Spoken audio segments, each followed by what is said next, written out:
Hi, everybody. I am so sorry for being late. Had some technical issues, but thank you for tuning in. My name's Anino. I use he, him pronouns, and this one shot is the party at Tiffany Burrell's house, where we are going to.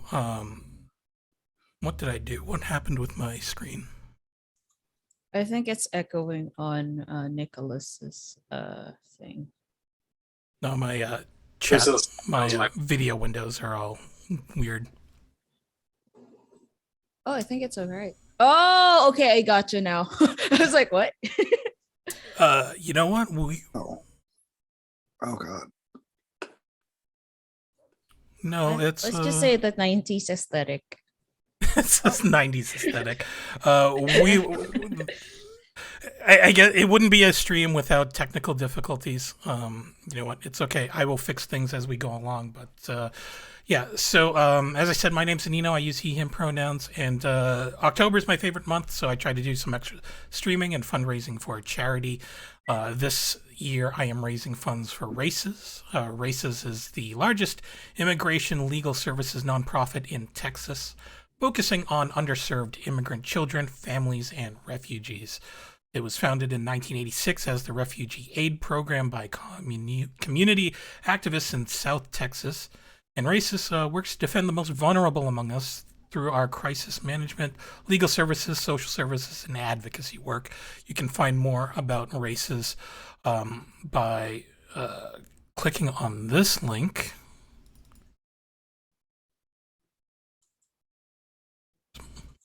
Well, we'll just type that out.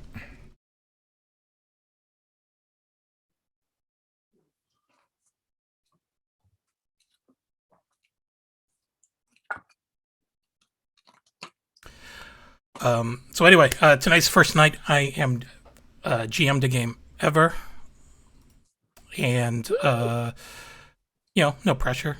This game, I learned about it last time I went to PAX East, and I met the author, Chris Lee, who happens to also be a refugee, and he, like me, has a very strong nostalgic streak for the 90s, and so we are to make our very own 90s teen movie that is diverse and inclusive. So that being said, let's introduce the cast, and we will start with Miriam. Miriam, why don't you introduce yourself and maybe your favorite teen movie? So hi everyone, I am Miriam. I go by they them pronouns, and you can follow me on Twitter at media_junkie.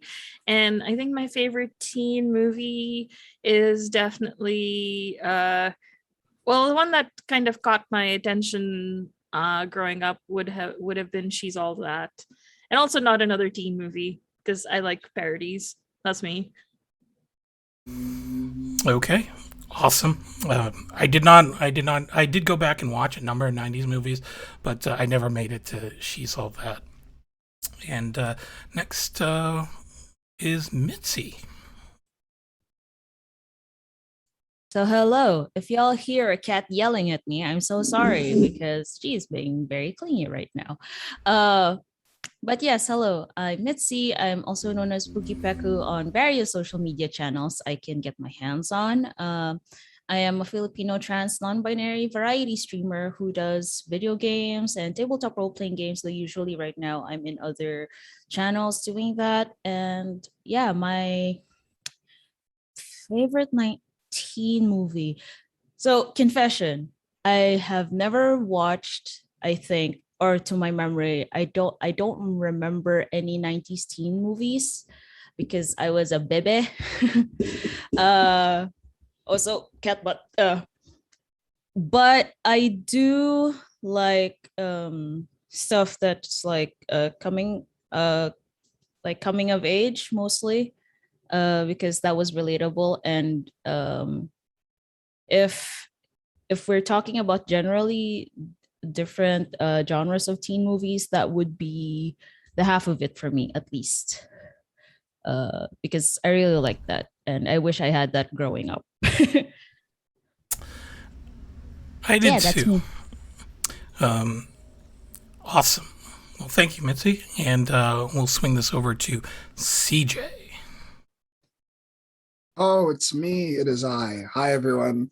I'm CJ. They, them pronouns. My brain always just forgets everything that I need to say. My favorite teen movie. The only one that's coming to my mind is Teen Beach Movie. I don't even think I saw that one, but that's what I got. Awesome.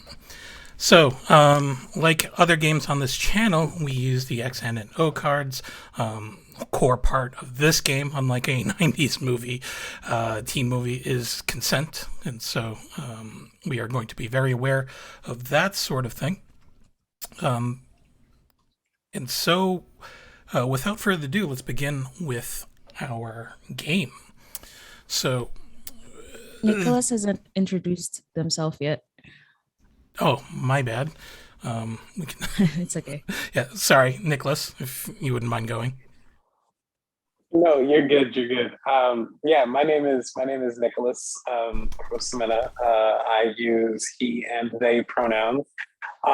For favorite teen movie, I was also really stuck on Teen Beach Movie for a second, so I had to look up like a Teen Beach movie, and I remembered I loved 13th Year as a kid when I was younger. The movie about the mermaid boy. Yeah. Awesome. I think the one that teen movie that I remember the most when I was growing up was probably American Pie, because that was around when I graduated from high school, and I remember seeing that after senior year of high school with everybody. But without further ado, this our game is going to take place in a suburb of Houston called Aleef, that happens to also be the hometown of Beyonce Knowles, who may or may not appear in this game. I don't know. It's really up to the players. But at any rate, it takes place at a Leaf High School, and it's a one of the later weeks in the spring semester, and graduation is coming up, and there are lots of a couple of school productions going on. Baseball team seems to be doing pretty well. And this first act is where we're going to meet our entire cast. So, I have a lot of decisions to make here. How are we going to frame this? I think what's going to happen is you'll see our movie camera pan over to Banneker, and you'll see it just pause right there. You'll see a picture snapshot, and you'll see Banneker Barriere, his full name, and tell us some of the stats that you would see on your picture, Banneker, as an introduction to all of the audience in your 90s teen movie. Okay, so if you were to see a snapshot stats thing of Banneker Barriere, he is 17. He is a senior. He does have a car. It's a really old junker that he basically bought and fixed up himself.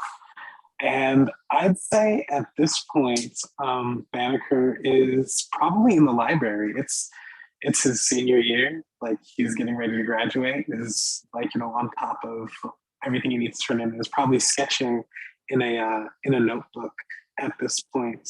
Is a pretty decent artist. Is probably sketching some machines or some cars or something like that. Okay. So does anybody, do you study alone in the library, or is there someone studying there with you? I mean, I know that Banneker spends a lot of time in the library, and he often sees Max in the same library. They're new here, so I don't know how well Banneker knows them, but he's definitely seen them around. They've definitely, traded notes on things.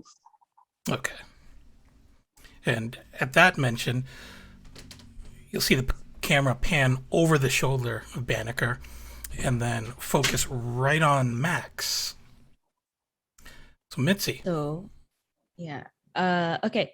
So Maxine Sariwa, or Max for short, um, they are they originally was born in, not originally, they were born and raised in the Philippines, but before they could graduate, at the time, their family migrated to the US. So they were about to graduate because they're like 15 or a senior there, but rules and stuff. They started as a sophomore when they got into the school. So they would start their day with a cacophony of voices just going, everyone, let's eat, let's eat, let's eat, let's eat, and stuff like that. So that's been their morning call every time. So that's their mom calling them to eat, and they're rushing to get to school. There's three of them. Max would be the second sibling. Their life is usually just studying, basketball, and the music club. But right now, like Banneker said, they'd be studying as well in the library. And I think they would just be coming in because they're probably just came from like a game or some class. My brain completely fits out what period this is. But yeah, they just came in and they saw Banneker and they're like, "Hi, is it okay I join you?" Yeah, of course. I'm just drawing. Oh, cool. Cool. Okay. I'm just gonna get a book. I'll just place my stuff and get a book. Okay.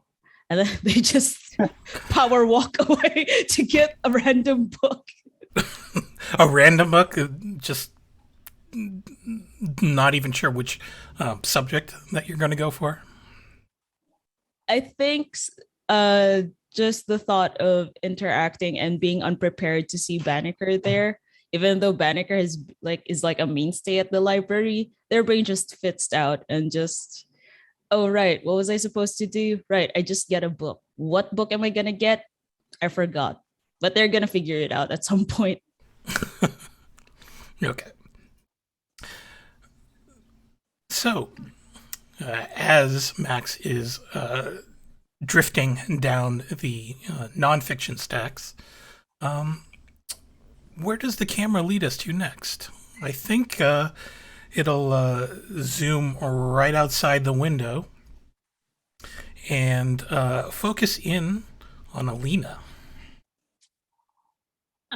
Yeah, Alina is it's probably close to almost the lunch bell at this point, and Alina's just sort of like parked probably in the furthest space because all the spots are taken by now, and is coming out with sort of a disheveled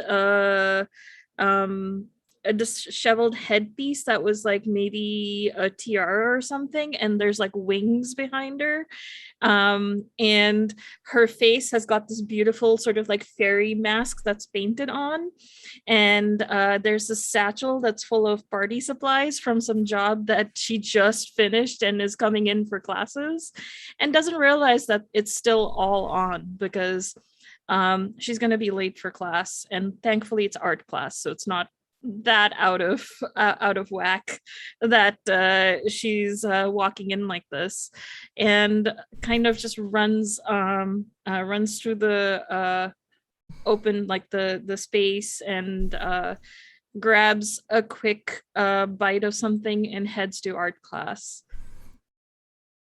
And so, as Alina is making her way to art class, she'll notice that there's this particular sophomore transfer that is just sitting on the steps right by the lion statue that folks walk by when they get into the main class. It's Depeche Patel.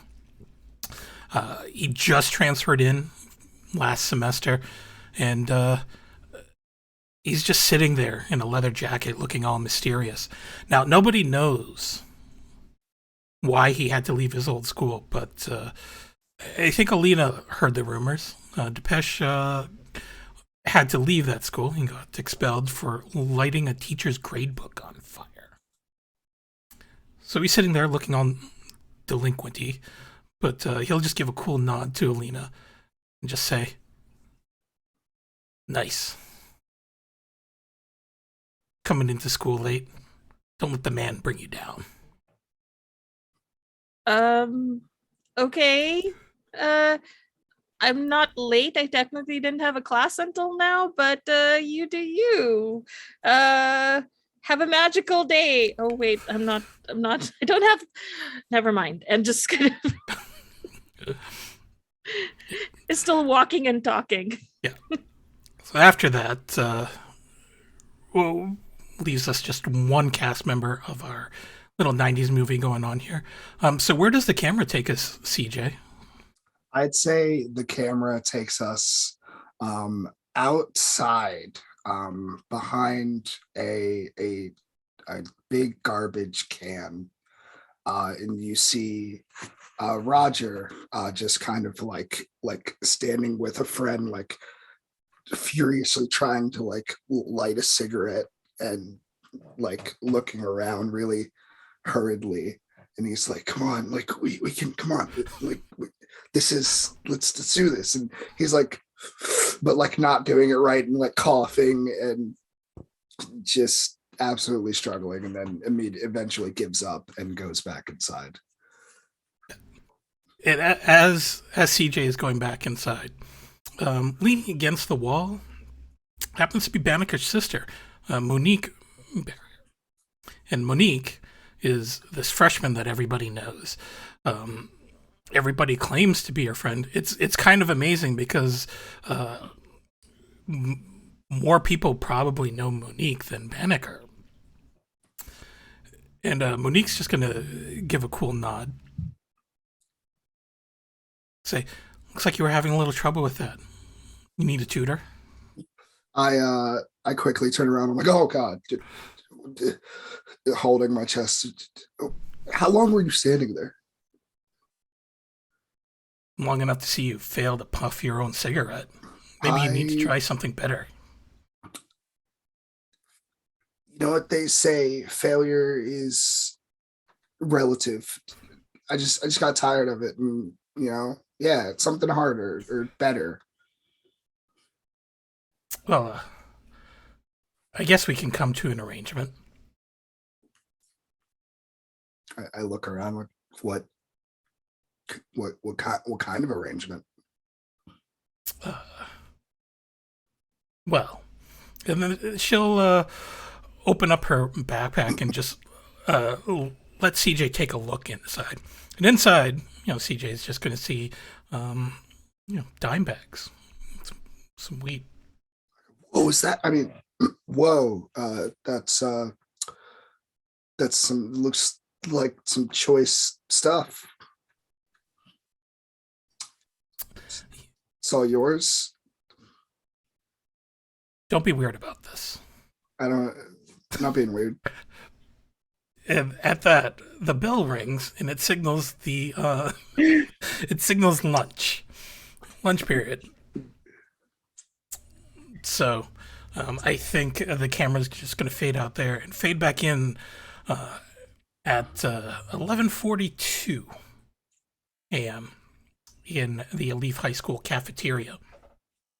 And so do all four of you know each other? Do you guys have lunch semi-regularly, maybe? I know three of you are at least seniors, but... Maybe. I think especially with our production of felines going to be ready soon, there might be kind of semi-work lunch, sort of like or at least that's what Alina likes to do. Of like, hey, that's the time when all of us are technically free at the same time. It's a perfect time to have a cast meeting or production meeting. I think that makes sense. I think Banneker doesn't normally take lunch in the cafeteria. So when he goes to sit down next to AAA, he looks a little bit uncomfortable and is like, there's so many people here. And I think Banneker's contribution to the play is he's building the production team a fog machine from spare parts. Nice. Awesome. So at a particular lunch table that doesn't seem to be too stereotypically obvious as to what's going on there. We've got Alina and Banneker. Where's Max for lunch? Did Max follow Banneker from the library? I think so, because Max would be like, I don't want to interact with people. Oh, Banneker's going to lunch. Okay. Banneker, do you want to have lunch together? Yeah. I need to talk to AAA about this. I'm running out of ideas, but yeah. Cool. Because my mom made too much, and would be nice to, like, if you want some of it, you know. How do you feel about rice? I love rice. Cool. Okay. Nice. Okay. And then starts walking, kind of leaving Banneker behind. Banneker walks just slowly, like without a care in the world, like doesn't have anywhere to be. Okay. I'm sorry. Did you have something to add? Would we be the first people to find, like, one of the first people to find a table, or does someone, like, does Alina or Roger already have, like, a table? I feel like Alina already has, like, found the big kind of like round table that's there. Okay. Gotcha. In that case, like, as soon as Max sees when they get into the cafeteria and sees Alina, they'd be like, oh right, meeting. Dang it. And, at that point, when you guys remember that there's a meeting, you guys feel arms just encircle your shoulders and sit between you two. And the camera just pauses on that gentleman's face. It kind of looks like Chris Evans, actually, but even more handsome. It's Ephraim Wallace, the varsity football captain, and also the star of the spring musical, Felines. Oh my god. Yes. And he's the coolest kid at school. Yep. Quadruple threat. And happens to be dating the most popular girl in school, Tiffany Burrell. Yeah, you guys Playing didn't... Captain a Meowica. Okay, we'll throw that down. You guys didn't forget about the Felines meeting, did you? Of course not, Captain. Max just shuts down because, like, oh, this is a famous person at school. Oh. Just, and then starts unpacking their lunch, tries to ignore it. Well, even if you did, you're here in the same place, which is as good as being here. So, do we want to begin? Where's Roger? Is Roger here? Yes, Roger. Where is he? I'd say about like 2 minutes later than everyone else, bursting in the door, looking very sweaty, arms outward, like, sorry I'm late. I was, and I just go to my seat. Banneker's just going to see his sister Monique walking by afterwards, bag slung over his shoulder, and Banneker's gonna sniff the air, like, you know, in Roger's general direction. He's gonna look at Monique. He's gonna look at Roger. He's just gonna continue drawing. Wonderful, getting into character. That what is that new style of acting, which is method acting? Yes, wonderful. Good for you, Banneker. Sniff like a feline. Monique is just Yeah. going to stop saying, Banneker, your friends are weird. And just move on to the popular freshman's table.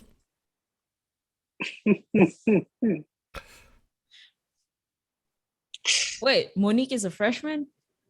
Yes. Yes. Popular She's freshman. way cooler than Max. Yeah. that Anyway, kind of- continue. Trust me, she's not as cool as she seems, I promise. No, you're way cooler, Banneker. Yeah. I mean, Ephraim's just going to say, yeah, I mean, you got that cool nickname, Bam Bam, like the Flintstones cartoon. Totally awesome. Oh my gosh. Wait, your nickname's Bam Bam? That's so It's a long story. Listen, nobody except my family calls me that, okay? Are you like real strong, like the Flintstones? I mean, you can't tell because Banneker, even though it's Houston, is always wearing like long sleeves and like, you know, a jacket unless they're working on building something. But you know, Banneker can lift a few things. Max is gonna Choice. kind of pipe up and say, curious question, is it Bam Bam because whenever you work on tech things, you go bam, bam, or I don't know how you do things, so I'm just assuming.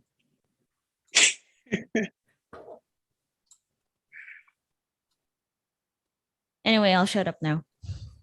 Just No. starts eating. Ooh. I sort of eye what you're eating. It's like, ooh, what are you eating? That looks delicious. Oh, this is a hot dog that my parents got from the local store. Hot dog, fried, something we call pancit canton. It's kind of like dry noodles, egg. I'm already there with And the then- fork trying to like, may I? May I? Like, not So even everything is saying. Yeah, everything is like separated except for the hot dog and eggs. So it's like on top of the rice. So Max is just like she's sliding over the pancit canton and just says, "Here, this is the most I can share with. These are mine." And just starts eating the hot dog and eggs. Ephraim's And I'm I think like across the table, sort of eating and having the meeting while this is all going on. Go on. No, I was going to say, I think while that interaction is going on, Banneker is going to lean over to Roger and say something along the lines of, I know this is a play about cats, but don't get too involved with that catnip. At least not while we're in a meeting. I look over and I'm like, the props, they bought catnip for props? No, I'm not talking about the props. I'm talking about the weed. Whoa, weed? I mean, what do you mean weed? Like outside, the weeds and dandelions? I saw Yeah, you what's talking to my wrong? little What's sister. wrong? In a loud voice, Max asks, "Yeah, what's wrong with weed?" Quiet. What's Huh? this about catnip? And I'm still stuffing my face. Banneker, weeds are good for the ecosystem, probably. Yes, but not good for plays, especially not when we need the AV club. Look, just don't worry about it. I'm gonna come in, plug some things in, and do what I always do. And crush it.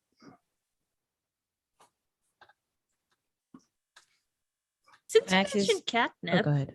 I was actually thinking we could get like some dried mint or something and like crush it up and kind of like throw it in for that scene about, the cat who gets into the catnip, for like, that whole scene that Dare asked us to do in the middle of this play for some reason about the dangers of catnip. I don't know. Might not be great. Might not be great for the audience. It's my But opinion. I think it's important that we let the audience know just how dangerous catnip can be. Don't you agree, Roger? I think if cats want to, get in catnip, a little bit's good in moderation, in a controlled litter box. At that, Max is like this entire time. Max is just that woman with the math symbols in the head, because like catnip. What is catnip? And when Roger said the litter box, oh, you're talking about cat poop. Why call it catnip when it's just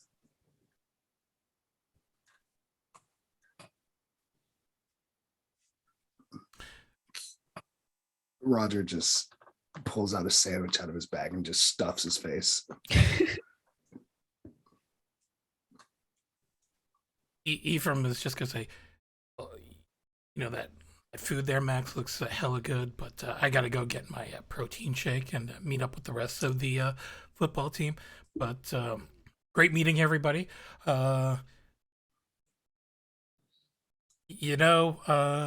There's a party at my girlfriend's house tonight, and I think it'd be cool and all right if all of you guys showed up. Do you know where Tiffany's house is?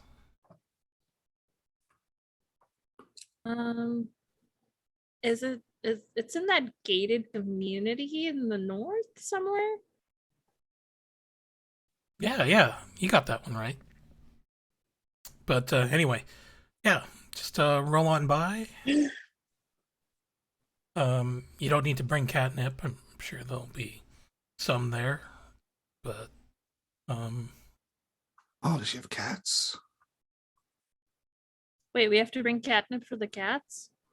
no, boy. Ephraim just looks really, really patient. Just listen, you guys do you. Hopefully we'll see you tonight at Tiffany's. Sounds really cool. Thanks for the invite.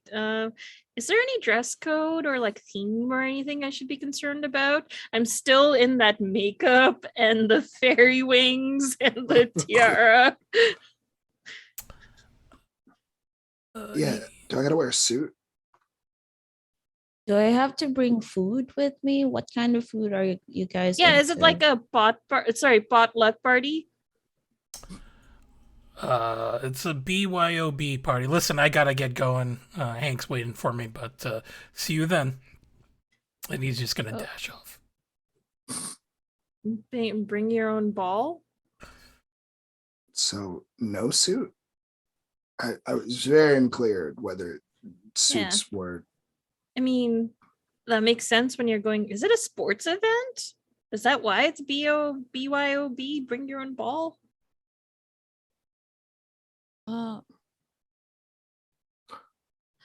Like, are we I'm so talking? confused. What do people here do with parties? I've never been to I usually one. bring a bag of chips or like a bottle of Coke or something. Or at least those are the parties I've been to. Everybody just brings a snack of their choice or a drink of their choice. Oh, it's not balls, it's beverage. Ah, Oh, got it. Well, I knew that already. I was just gonna let you figure it out. I've been to many a parties in my day. you got to get real dressed up and bring all the sodas that you can find, and you gotta flash the food at the door from your bag. Uh, Roger is speaking purely from the bushes that he's seen everyone else entering the parties when they show their bags. Yeah, so there's definitely you definitely got to bring like as many snacks as you can, because when you walk up to the door and the bouncer's there, you like flash it real quick and the bouncer like nods his head, and then you get let in. Wait, there's gonna be a bouncer?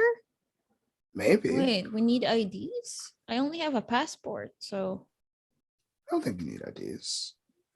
Well, you But could you always do- take a passport photocopy. That's what I always do. I have one, and I pull out my little kind of mini book of IDs of like, here's this, my birth certificate, my this certificate, my all, and they're all photocopies, all nicely shrunk that's so into like smart. a.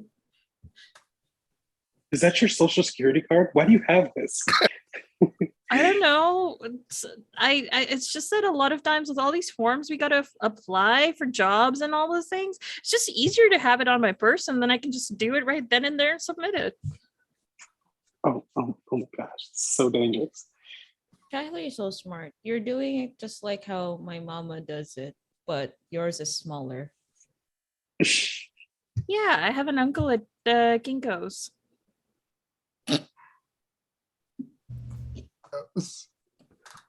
Oh wait, is that the place right next to the Blockbuster? Yeah, It lives inside of Kinko's. Oh, Blockbuster. They're such a good business. It's gonna last forever.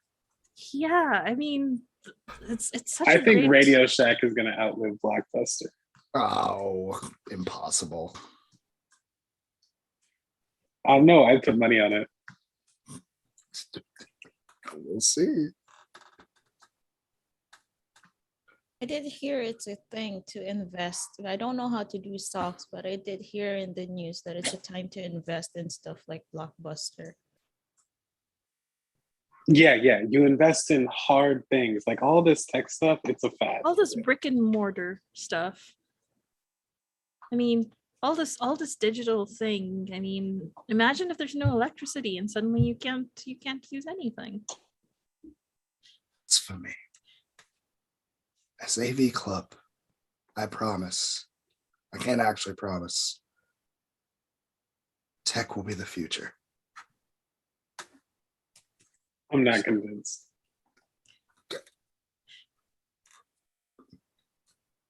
In 2020, they're gonna have flying cars. Just you wait. Hey, maybe we might even have a high school on Mars. I think Atlantis is more likely. It's kind of at that point where one of the members of the drama club sort of pulls up. It's Cameron DeLeon. And Cameron's an interesting fellow. He's very pale. And he seems like he's more suited to Halloween because he actually paid to cosmetically have his teeth modified to look like vampire fangs. He's wearing a lot of lace and velvet, like that. Most recently, the pirate puffy shirt that Seinfeld wore on that bad episode. And he's just gonna look at all of you. Say, wow, that sounds so uncool. Oh, hello, Count Dracula. Count Dracula was my father. All right, what's your name then? Duke Dracula. Yes, actually. But should know that the classics will always have their place, no matter how many blockbusters or dominoes that you open. Do you hear yourself when you speak? You're like a walking VHS. I hear many things when I speak. Oh, wait. You also have like a third eye? You can hear stuff beyond the supernatural? Wait, you hear with the third eye? I feel like Please that's more don't. like a third ear. I don't know. That's what my mama told me. She claims she has a third eye. I really don't know. I suppose perception can go through multiple senses. And starts writing down a couple of notes about. It's gonna be. Is this gonna be a new theater production just based on Yeah. that? So, but I heard you guys are going to the party at Tiffany Burrell's house tonight. You've never been to one of these parties, have you? No, I've definitely been to many parties like that. Why? I've definitely picked up my sister from many parties like that. Why? I party every week. Why do you ask? No reason. He just waves his fingers as if he's trying to cast a curse on your table before he I just do slithers off. this. Just that's my way of flicking him off. It's like As quick as they can, Max is going to go to the cafeteria people, like those serving us, asks for some salt, walks back to the table and starts sprinkling the salt. I feel like this happens a lot. So I reach into my bag quick as lightning and pull out a little spray bottle that has like a tape that says holy water on it. And I just back Dracula. go count sheep or eat cereal. He'll just hiss as he flees. In the meantime, there's a group of kids just watching all of this and just being like, wow, this is just so uncool. Why aren't we going to this party tonight? Maybe we should go. And suddenly you get the feeling that there's going to be a lot more people at this party than Ephraim was telling you. Oh. Out of character, look at us being influencers. Y'all think you're uncool? Yeah, everyone's gonna be uncool there. That's pretty cool. Oh yeah, anyway, continue. So does anybody else want to do anything here at lunch before classes end for the day? I think at that point, I think we should hit the for dollar the rest store. of the lunch period, Max would be like getting serious and talking with AAA about the school production, but that's about it. Banneker is pulling out his side swipe and texting his sister, are you going to be at Tiffany's party tonight? And if so, what are you wearing / bringing?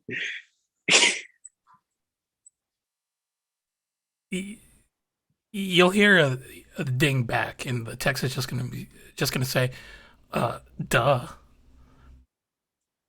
But doesn't give you any other details other than that. Doesn't even ask you for a ride to this party. Like, as if Monique doesn't even want to be associated or seen with you at this party. Brutal. So It's yeah, hard.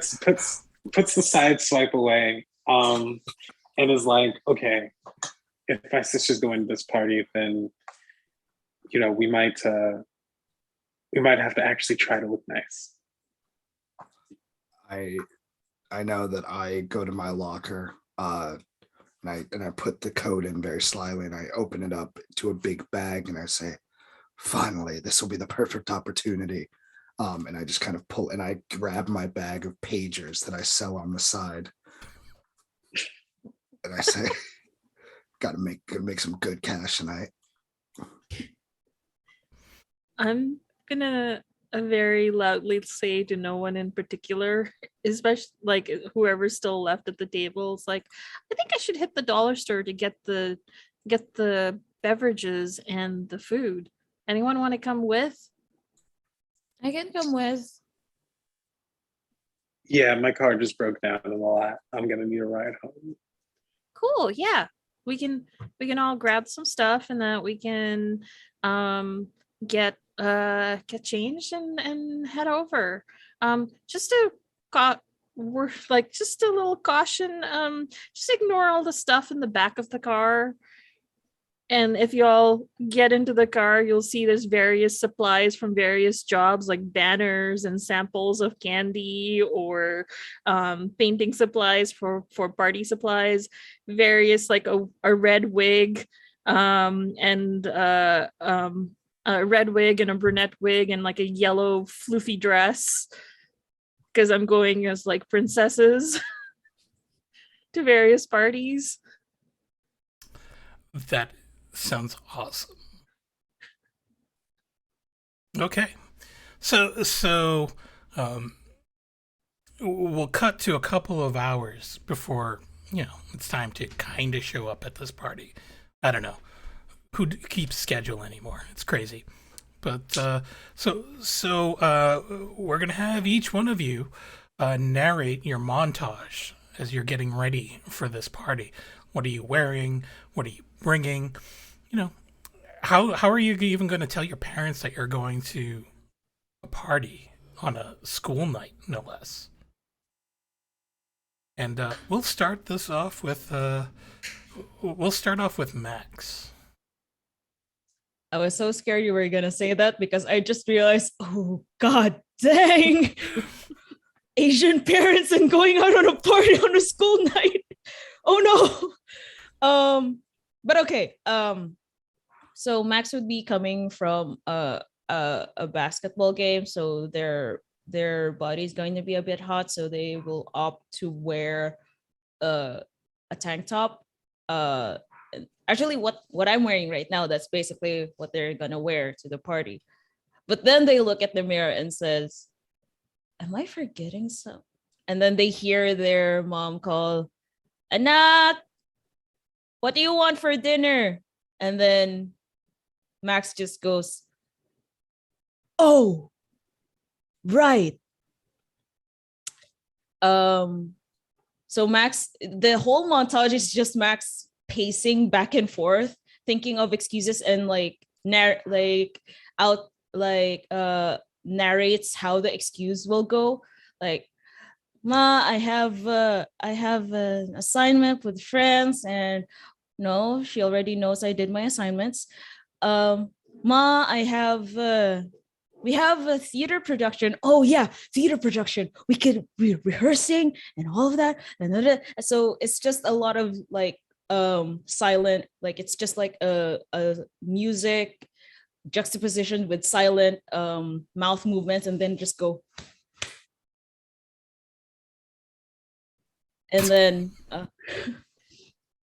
then they finally go down, and they talk to their mom, and it's all like just music is on it. There's no dialogue whatsoever, but you can see that Max is like gesturing, like head down, trying to like do the puppy eyes, and then just saying something like, "Assignments done, home project," something like that. And then their mom's just like doing this,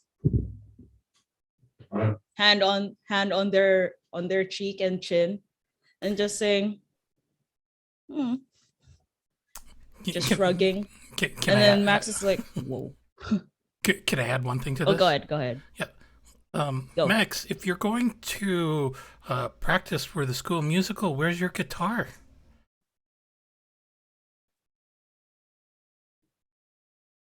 Max just swallows and says, "Yeah, I'll bring a guitar. Oh, Ma, do you have an extra Tupperware?" Tupperware.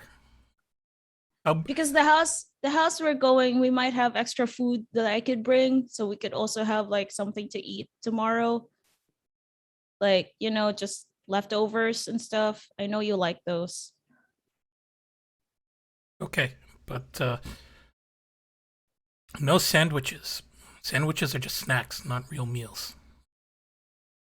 Okay, thank you. And then kisses the mom's cheek, and then just runs looks at the guitar. Oh well, and then gets everything, and then wait, is Triple A going to be like the I think- driver, or I think are AAA is they gonna picking go everyone up. So assume maybe I'll go last, but assume I come in with the car and like, yeah, you get picked up. Okay. I suppose like Max has also told the mom that uh AAA is going to pick them up, and the mom would be like, "You have a friend named Triple A?" And then the mom's just like, "You know what? I'm not gonna ask. Go." And if the mom looks out the window, there's someone in a Belle costume. Belle from Beauty and the Beast, like yellow floofy dress and brunette wig. I think at that point the mom would be like, "Yeah, my kid is safe with this one."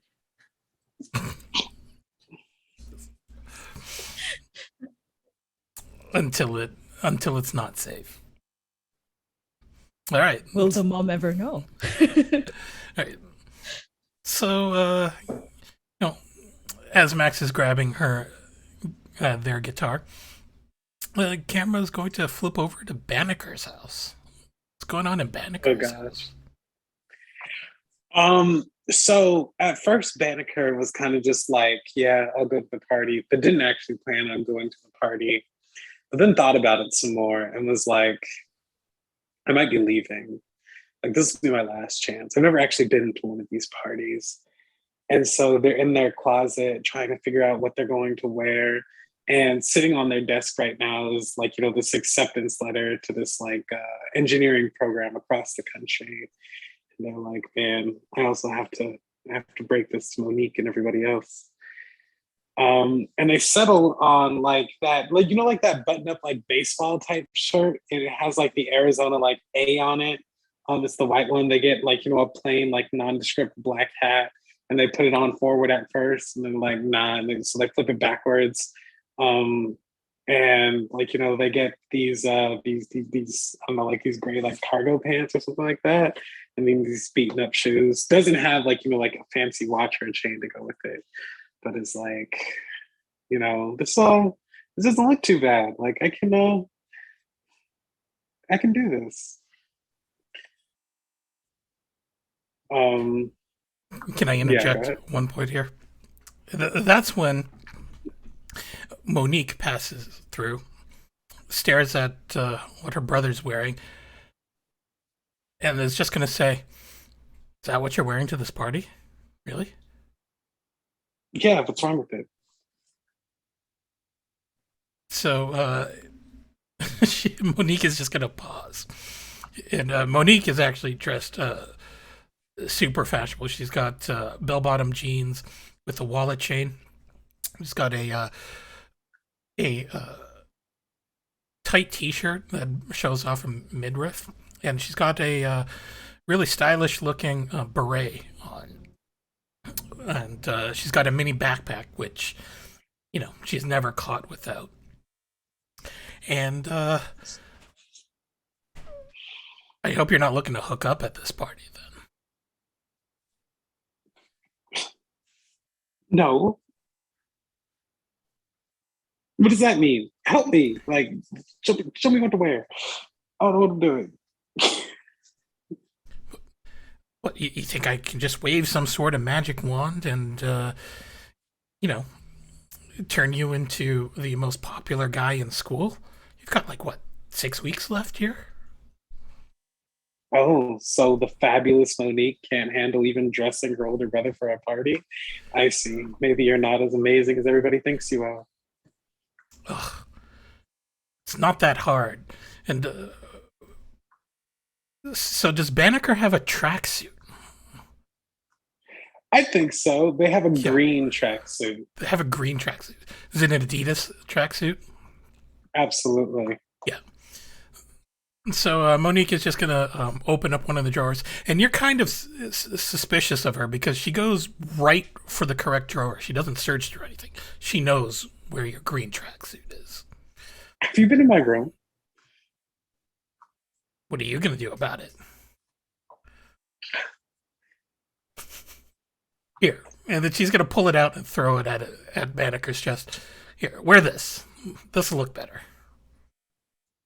And then Banneker's gonna pick up off like somewhere, like maybe probably on the floor, like a bucket, like a black bucket hat. He's like, "Do you want me to wear this too?"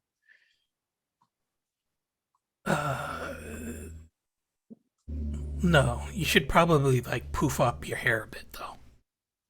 Okay. Okay. So how does so at that how is Banneker gonna wear their hair? I'm curious now. I mean, I don't think Banneker has a ton of time. So like I think at this point in the day, like their hair is probably braided down. Like they have it braided down pretty often just so it doesn't get in the way, like doesn't want it to get caught in something, especially if they're underneath the car. So when Monique says to poof it out, like, undoes the braids and like kind of like, turns it into this twist out type situation.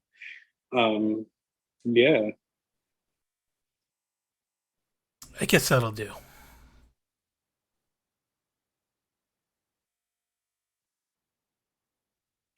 Anything Thank else you want to Monique. throw? Anything else you want to throw down? No, I don't think so. Maybe a thank you, Monique, and like, I'm gonna miss you when I'm, move out of the house. No. That'll be a while. And you'll hear a horn honking outside, and Monique is just going to say, "Oh, well, there's my ride. I'm going to pregame over at Jesse's, but I guess I'll see you there." Okay. And she'll hop out. So, guess the camera is going to swing on over to Roger Cartwright's house. Yeah. So Roger's like in upstairs in his room, kind of like throwing a bunch of clothes around, like, what do I wear? What do I wear? What do I wear? And attempts to like mash a couple of different things together. So grabs like a plaid shirt, puts like a long sleeve, like long John's shirt on first, and then puts a plaid on, and then puts some jeans on, and like starts putting some cuts in the knees, so he looks particularly cool, and then like grabs a bucket hat, and he thinks that he looks good. He's like, I've got looking like a little bit of a rocker and a little bit of a rapper, and then just like crosses his arms and looking into the mirror. It's like, yeah. So I feel like this montage needs a song to go with it. Like, this song is probably going to be featured on the soundtrack. What's playing while Roger's getting his game together? So, oh God. So I think what's playing, oh God, at this specific moment is definitely probably some brain fried, absolutely losing it. Tribe Called Quest. Nice. And, as Roger is staring into the mirror, arms crossed, looking and feeling pretty fly with himself right then and there, where do we cut to Alina? So Alina's at home at their bedroom and is sort of looking at what she wish they would wear, which is something a little more, I guess, lumberjack lesbian sort of like a flannel shirt similar to what I'm actually wearing right now, but it's like buttoned at the waist only, treated like a jacket, and inside there's sort of a tank top and jeans that are sort of straight cut, and comfortable shoes, and maybe their hair is actually done in butterfly clips, and a little sort of wire collar, like the 90s, and then realizes this is not going to cut it for saying I'm going to a party. size, changes out of it, and puts on the yellow poofy dress and the Belle sort of updo brunette hairstyle, and takes all the supplies, including all the dollar store snacks and drinks, and goes downstairs to where she sees their mother feeding an 18-month-old on, like, those high chairs, and says, "Mom, I'm going to a party tonight." And no other explanation. Mom sees the outfit and is like, takes it as this is a gig. So hang on. You're dressed up as a Disney princess. Yes, I'm dressed up as Belle because 1992, baby. Amazing. I have no words because I am digging everybody's approach to this party. Right. So, And I just say, I'll be late. Don't wait up for me.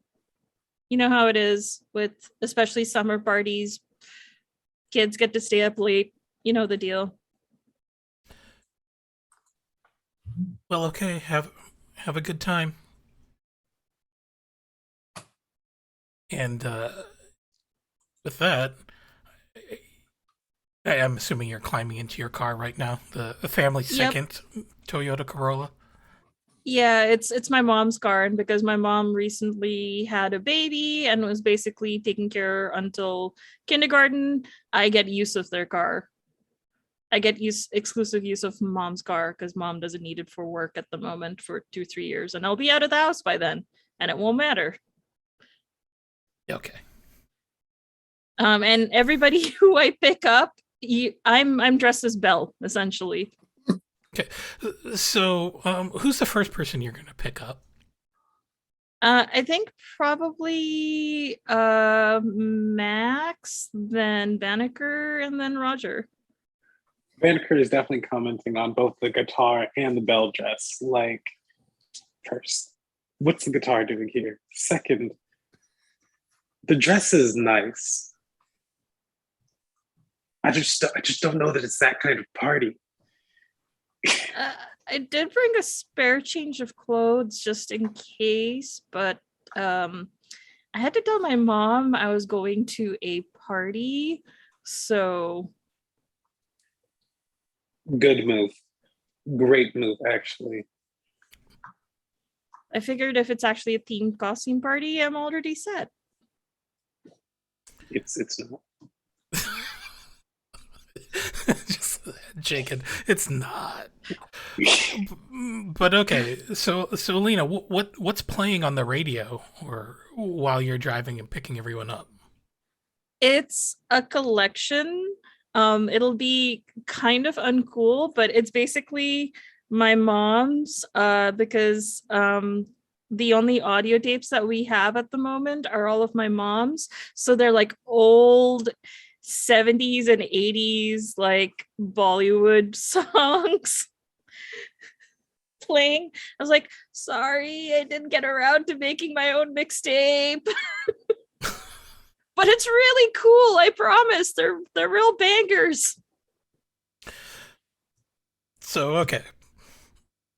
So Roger, you see Alina pull up in her Toyota Corolla, and the sight before you is you've got Belle behind the wheel. Max is sitting in the front seat with a guitar, and Banneker is in the back seat wearing a tracksuit.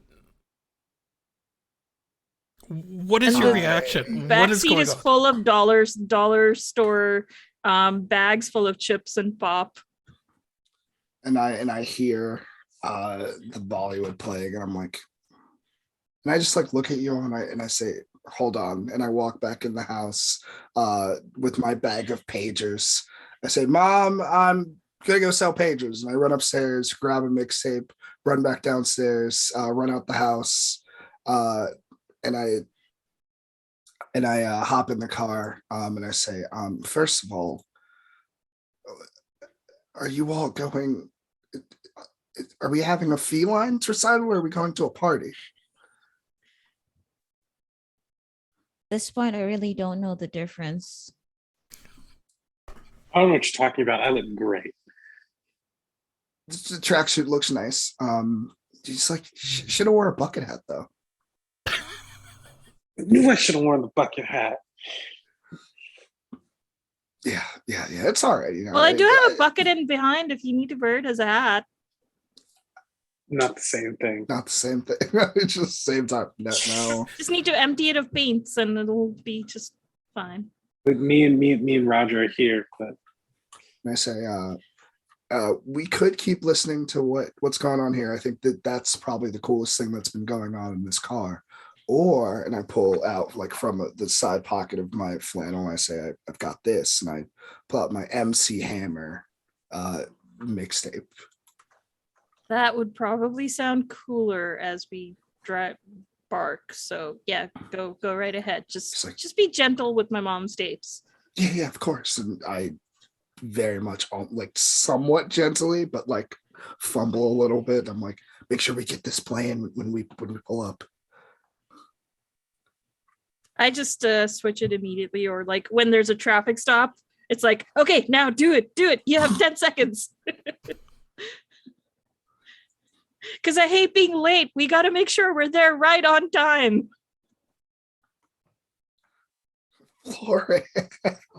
but safely. Wait, what time did they say we should be there? I don't know, but whatever it is, we need to be there on time. Everyone knows you show up to parties early. God. wait, but before we go there, I think Banneker, especially with who Monique is, like knows one person who, you know, maybe doesn't check cards too closely.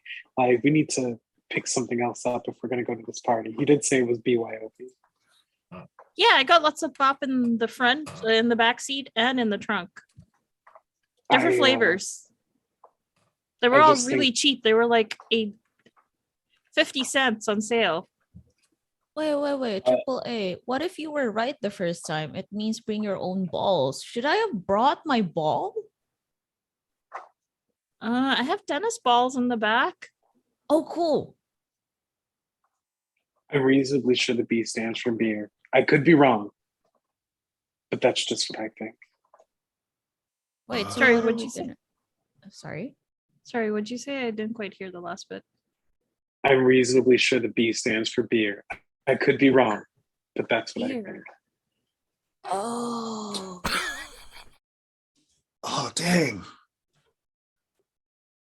Brainiac move. I think you're right. Well, How are we going to get beer? I know a guy.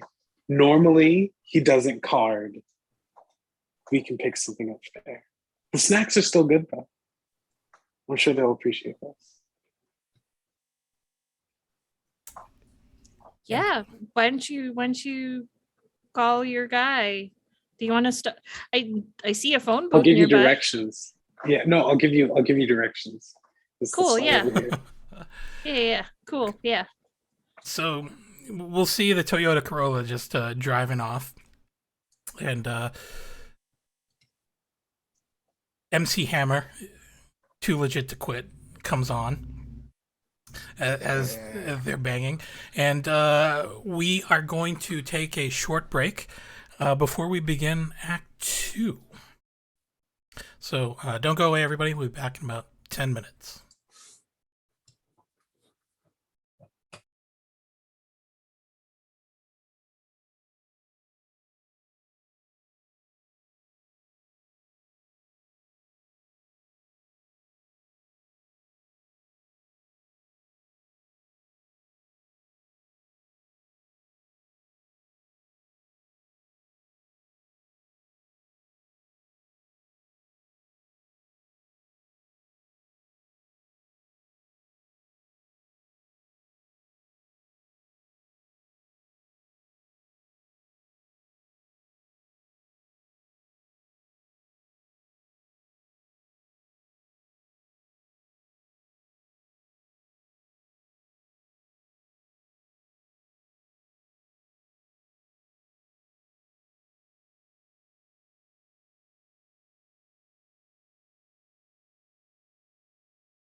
Hey everyone, thanks for tuning in. My name is Anino, and this is the start of Act 2 of Tiffany Burrell, the party at Tiffany Burrell's house. And so, where we last left our party, they were having a great discussion on the way to Tiffany's place. And Banneker convinced everybody in the car that they needed to bring booze. And so Banneker knew a guy and gave directions to Alina. So they pull up to this nondescript liquor store somewhere on the sort of outskirts of the Elif neighborhood. Kind of a sketchier part of the neighborhood. You'll see bars on the windows. And there was some discussion as to who should go in to purchase said booze. And, well, Banneker, this is your show, so why don't you describe how you approach this? So, as Alina is pulling up to the liquor store, I take a look at Max and I'm like, dang, Max is a child. And I look at Alina and Alina is a princess. So then I look to Roger and I'm like, okay, my man, we got this. I'm I also have a marker if you want to make a mustache. It looks really realistic. I got some really good face painting stuff. We'll be fine. I'm messing with my pagers, arranging them in alphabetical order, and I go, "Oh wait, what? You want to bring me?" Yeah. Oh, yeah, I've done this before. Yeah, let's go. Okay. They say, yeah. So Banneker, hops out the car, like unzips the track jacket, revealing the white tank top underneath, and is like, let's roll. I stuff a few extra pages in my pocket for good measure, and I say, "Let's go." And as we walk up to the nondescript liquor store, I lean in and I go, So have you drank before? Yeah, all the time, all the time. Yeah. Same. I in my spare time, I rip back shots of absinthe. Oh, Yeah, it puts hair on your chest. are you okay? Do you want to talk about something? Do you need a hug? I can give you a hug. Like, Wait, I don't give whoa, people what do you hugs a mean, lot. bro? Like, absence is good. It's that good shit. I'm good. Why are you asking if I need a hug? I mean, I don't know. It just seemed like you need a hug, dude. maybe later. All right. So where's this guy? Where's your plug? So Banneker, strolls through the door. It has a little ringing like the ding ding, and then there's Banneker's guy. He's behind the counter that's raised up a little bit. And Banneker's like, "Hey, what's up?" I hope it's the vampire. I believe that it's actually illegal for kids under 18 to sell liquor. But I could be wrong. Anyways, no, it's not the vampire guy. It's not Cameron DeLeon. But you'll see the paper come down, and it's basically Danny Trejo sitting behind there. Tank top, looking a little tired. And his greeting is, well, pretty much what you would expect out of Danny Trejo. It's like, hey!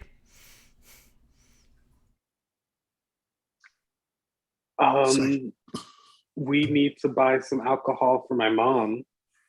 She gave me some money, pulls out a $20 bill. and says, what can I get with this? Dang, $20. Okay, so we're gonna do the first roll of tonight. Oh, Okay. And so I'm gonna need you to roll a d6, All and right. I'm gonna need you to roll a d4 as well. I got a 2 on the D6. oh no. Oh gosh, and a 4 on the D4. Okay, so nothing bad will happen. So we're using Blades in the Dark rule, and essentially a 2 is a success, but not a complete one. And Danny Trejo is just going to look at you suspiciously. You think that's going to be enough? Well, here's what I'll get you. And he is going to pull out straight up Bud Light, a 6-pack of Bud Light. And you'll if you look at it, you'll check the dates, and it's today. The expiration date on the Bud Light is today's date. Banneker's gonna look to Roger like, hey Roger, did my mom give you some money too for the alcohol? Don't hold out on the guy. It's like, I've never met your mom. What are you talking about? Your mom gave me something better. And I looked at Danny Trejo and I go, Mr. Trejo, do you like talking to people? Do I look like a scintillating conversationalist to you?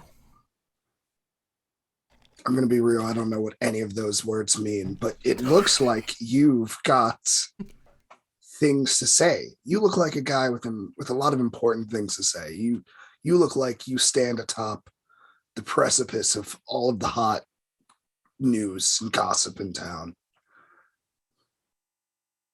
You look like all the hot news and gossip is about you.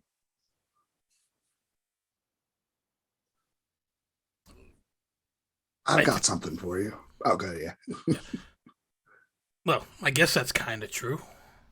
Yeah. How do you usually, hit your dogs up, hit your boys up to let them know when something's going on? You send letters, you go over to their house, smoke signals. Smoke signals? What are you trying to say? What I'm trying to say is, you look like a guy who needs to get things out quickly and efficiently. And I slap a pager on the table and I say, this right here, this got your name right on it. And it look in it and it says Danny Trejo, like, already.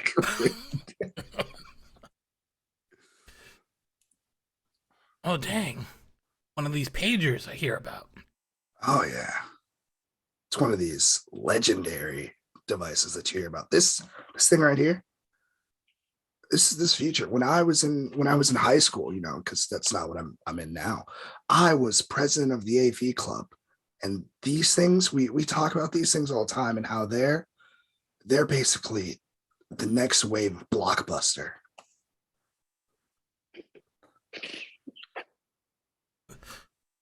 Oh, dang, you're talking some serious stuff here. Yeah. I'm gonna make a deal. How about I slide this across there, and you hook us up with some good stuff. Out of a Ciroc. Oh, I've heard of that word. I mean, I wasn't gonna say that, but yeah. Whatever. What you think would be good for two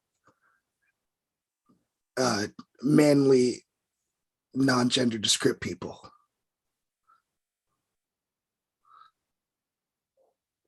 Okay, I'm going to need you to roll that. Oh, my roll high.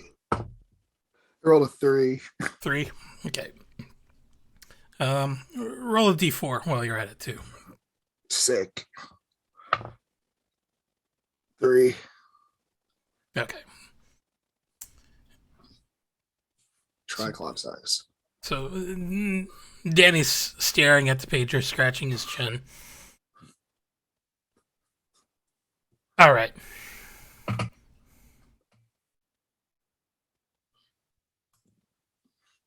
You see, you guys seem all right.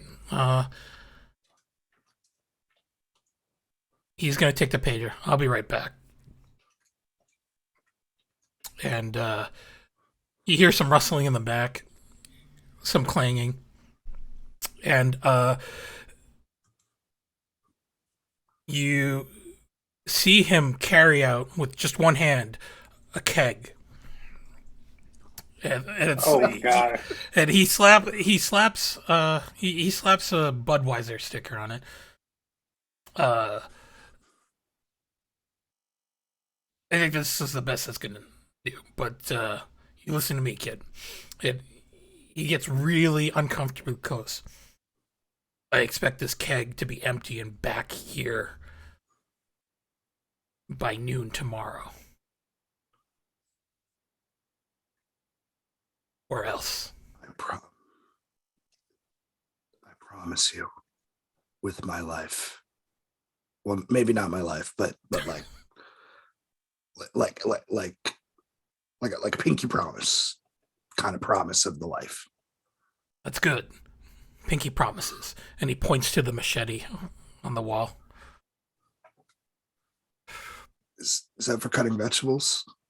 Oh, do you sell food here? So You're where's on your menu? You're on your own carrying this out to your car. Okay. But he'll just return to, behind the desk. Banneker's like, I got it.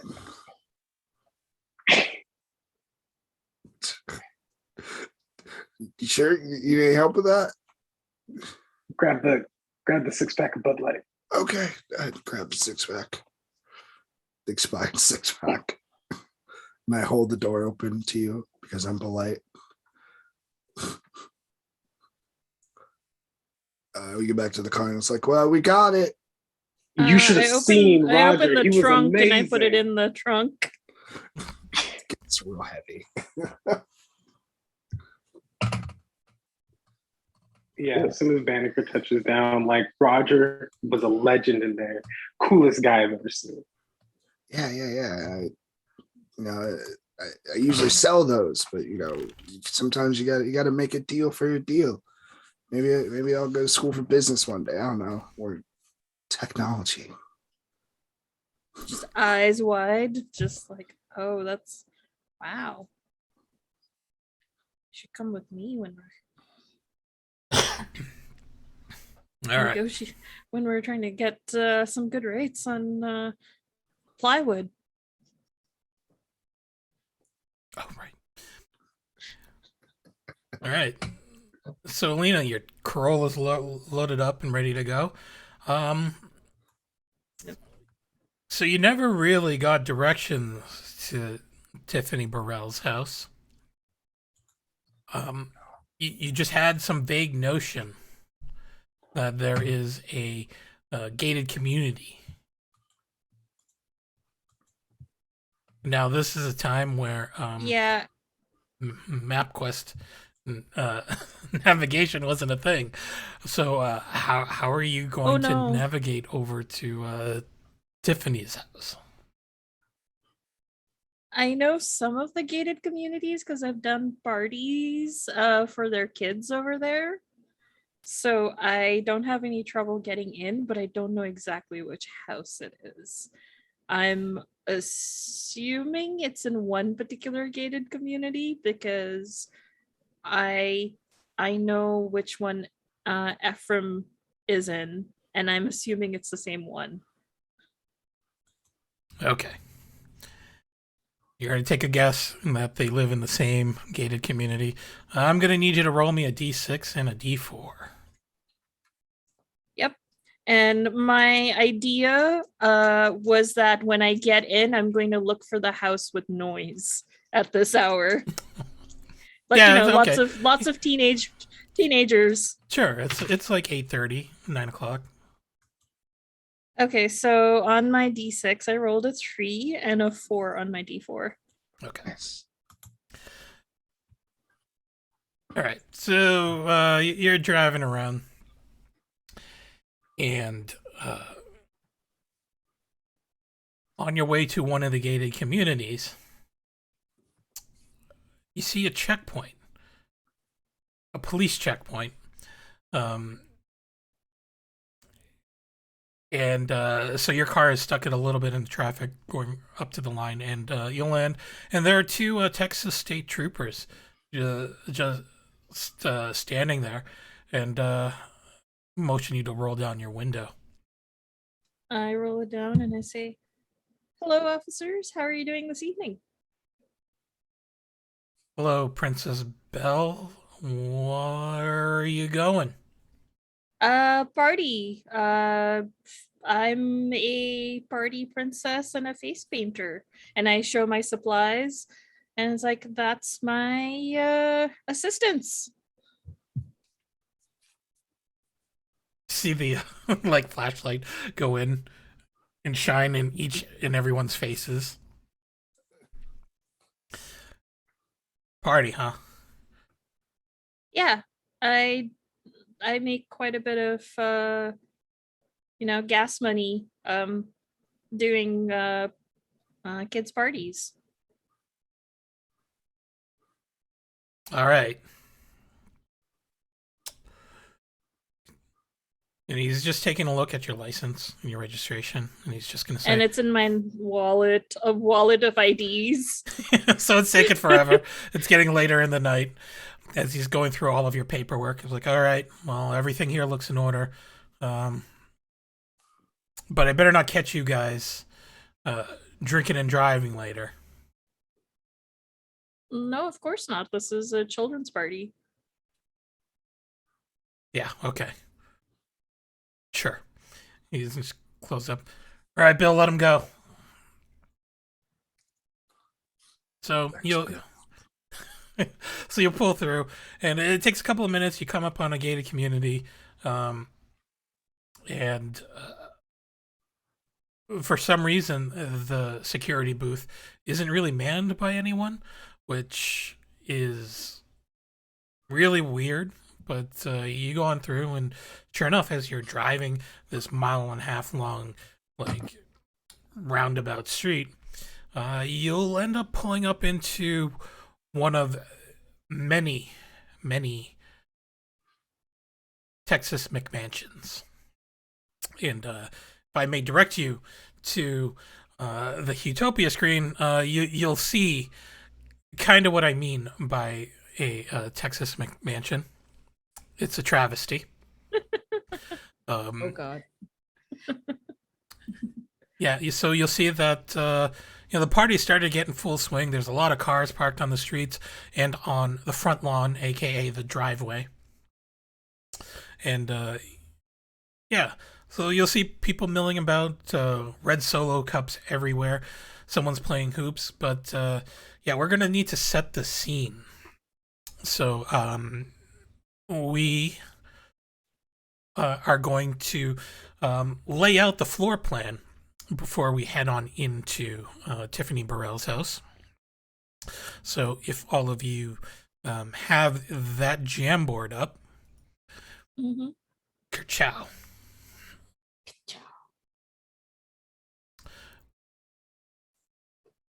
Awesome. So there's definitely a pool.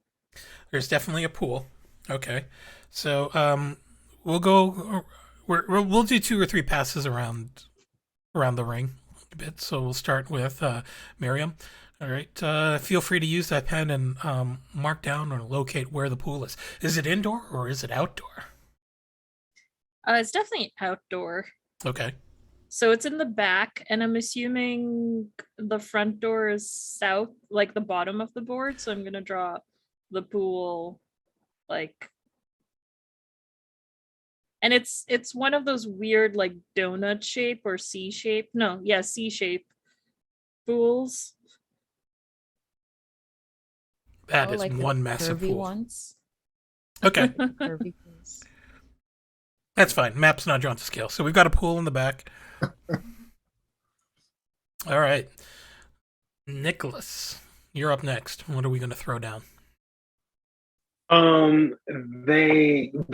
3-car garage has like 3 vintage like cars inside of it. There's like a blue one, a black one, and a red one. Like they're shiny, they're vintage. Banneker is like geeking over them as soon as he makes eye contact with them. All right, let's throw So- down that. Throw down that garage. I don't really know how big this should be, but I'll say I was assuming the entire property is the size of the Jamboard. yeah, I don't know how big this should be. Yeah, that's fine. We'll say it's not drawn to scale. Okay, so yeah, 1, 2, 3 cars. So what? So what else is in the garage? Is it one of those garages that's super organized with those California closets, racks on the walls that Oh yes, super ridiculously organized. There's a bunch of trophies and newspaper clippings on the wall. Like I think Tiffany's dad is like a retired racer, in like some type of circuit or something, and that's why he has these vintage cars. right on? But yeah, Okay. like it looks like it looks almost like Doc's garage from Cars, except much nicer. Great. So this is definitely an oasis for him, and it is so sad that something terrible is probably going to happen to this. All right, and next up is Mitzi. Mitzi, what are you going to throw down? I'm thinking of like having like a huge ass patio near the pool Okay. because like something like that. I don't know how it looks like in the 90s. Do they have like, is it a thing that they do fairy lights or just basically like just hanging lights over it? Yeah, fairy lights are a thing. Yeah. Okay.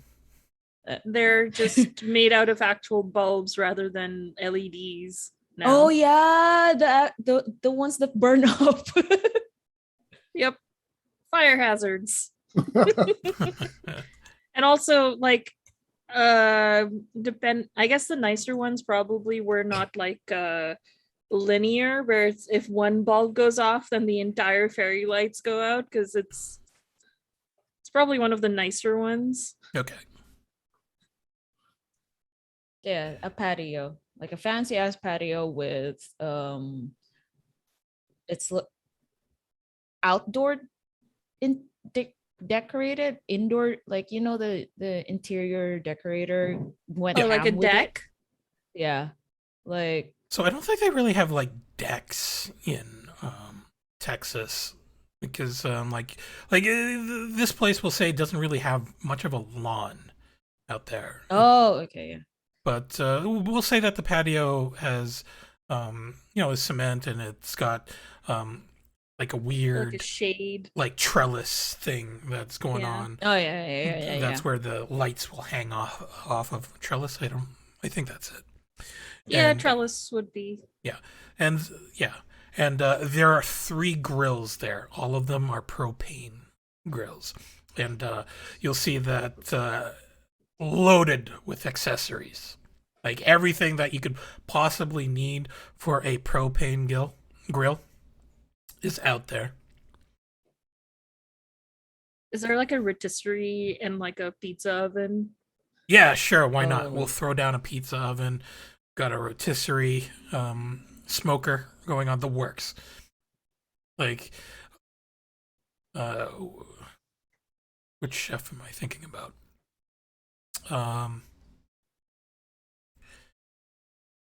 Who's that famous barbecue chef? The guy who was on Iron Chef in Japan. Why am I blanking on his name? I have to Google this now because it'll kill me if I don't remember. Bobby Flay. Yeah, Oh, like Bobby yeah, Bobby Flay. Flay. Bobby He Flay. Bobby Flay. He sucks. Like, yeah. So we'll say that someone who thinks he's Bobby Flay is out there prepping food for this party. And you'll see, one of the drink setups is there. All right, so we got down the patio. CJ, Yeah. what are we gonna throw down? Oh god. So just the outside, right? Outside, inside, whatever you want to do. Oh, okay. I mean, I think it'd be really fun as a plus have a retractable awning out there. But that's just me. Okay, we'll throw that, but but we'll throw down a retractable awning out there. definitely. But okay. Was also I would think when we get inside, I'd say the kitchen. It's got the up in like the lights. I do not know how to describe them, but it's like the ones that kind of are all on a strip and they kind of hang down and they like kind of like show lights, but they belong in your house. Yeah, that's track lighting. Track lighting. They've got the track lighting in the kitchen and just a bunch of those cake tins that are plastic that are also jello molds with a nice marble island. Okay, so someone prepped jello in these cake tins in the kitchen? Definitely. Okay. Jello shots. But they're like cake size. Are they like I know there's like they're called aspic, I think, when they're clear and they're used for like savory and for like is it decorative or is it edible? I think there's the decorative ones and then there's also the edible ones. They've got money for it all. Oh, I've also seen those cake tins, especially like bun tins. You put Mhm. ice for punch bowls, so it's like the fruits are in Oh, it, and yes. as it melts, the fruits add flavor to that. Yes. I'm also imagining that like centered probably before someone's parent, Tiffany Burrell's parents left, they have like a jello cake with like ham in it. Aspic. This sounds horrible, but also apropos. I am so horrified at the thought, but okay, let's go with it. Yeah, 60s, 70s, especially 60s and 70s. There were some really weird ideas for gastronomy things where they just put everything in a jello mold with clear jello. Yeah. Huh. Someone likes to live in the past in this household. I see. As centerpieces and food. It's right in the It's center. still like I know y'all explained it and I get it, but I'm still so confused and horrified. Yeah, We so are are. we. Yeah. So are we. You're supposed to be. Track lighting. I imagine the track lighting is just like all right down onto the cake. Yeah. Okay. So we got that. There are like 2 ovens in there, as well as propane. Sorry, A microwave. in a microwave. Yeah. But there's also like staircases in there to the second floor because for some reason they need 2 sets of staircases in this house to get to the second floor, and it's a big giant hall. And you'll see like for some reason there's a crucifix on the wall, even though Tiffany Burrell's parents aren't actually religious. You'll see lots of mirrors and really bad prints there. But okay, so let's circle back to Miriam. What else does Tiffany Burrell's house have? I'm gonna say that all of the bathrooms, including the guest bathrooms, are full functioning like bathrooms, not just like a toilet, and like it's not like a powder room. It's like there's a big, huge like tub that could easily fit 2 or 3 people in each one. Okay. It's like deep, and there's like a little shower next to it. There's like maybe I'd say 2 on the first floor and 2 on the second floor. Okay. We'll put the second. How best to do this? All right. And to add a level of kitsch, we can totally X guarded. Each of the 2 bathrooms on each floor have clearly got, you know, the stick figures of skirt, and then like, you know, one is clearly labeled like men's and one's women, but we can also X guard that. Okay. So these circles here, they'll represent the bathrooms. So you've got bathrooms basically on either end of a very rectangular second floor, and one near the garage and kitchen off the foyer, and then another one parked Close underneath. to the pool. Yeah. Pool. No, why don't we say that there's a pool house? So there's a 5th bathroom. There's a pool house here. Okay.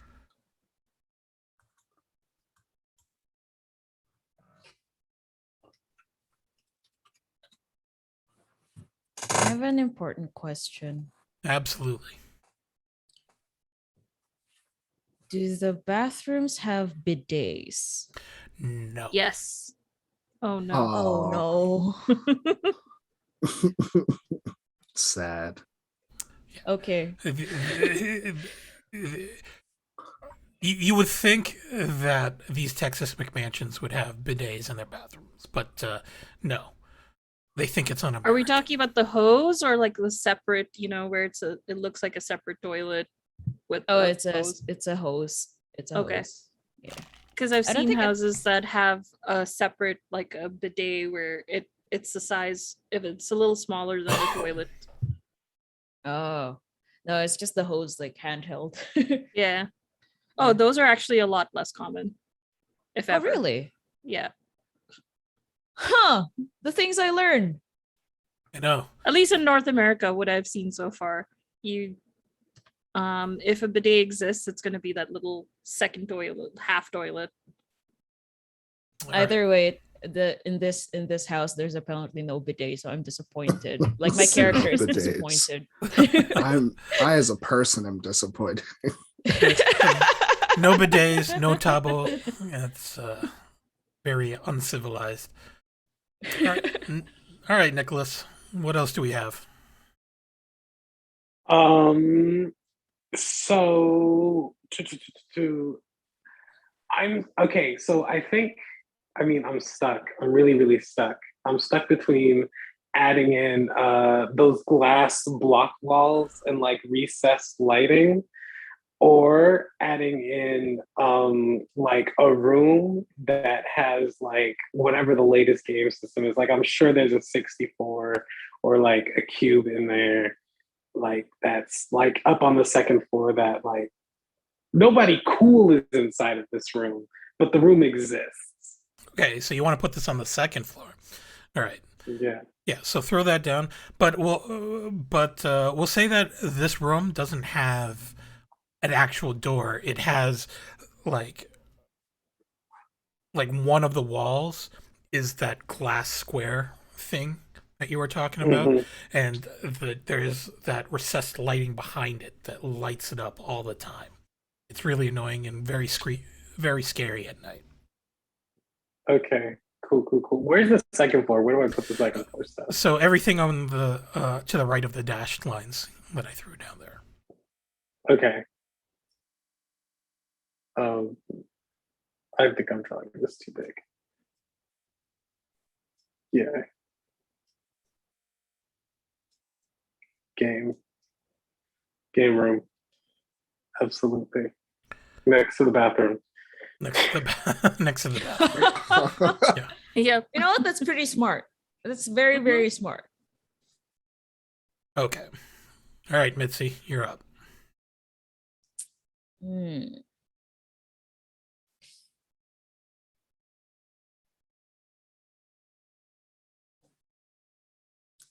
So, no, have we established what's in the living room? No, we have not. Okay. One of those huge ass CRTs in like in like in the middle of the room, and this fancy ass couches. Where's the living room again? Like it's below, right? Like south. Yeah, we'll probably throw down the living room wherever you want. This house is not supposed to make sense. Okay.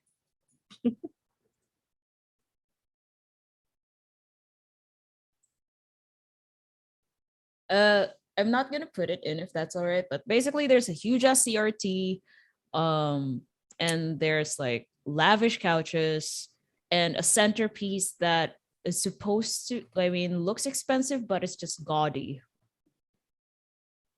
which kind of tracks, I think. A centerpiece. So, are you saying like a big ornate Statue? coffee table? Yeah, like so a coffee table, and and has like a sculpted thing on it that is supposed to be like it looks expensive, but it's not very aesthetic to the kids, Is it a if that flamingo? makes sense. Sorry. It's not aesthetic to the kids. Oh, it's not cool to the kids. No, it's not cool to the kids.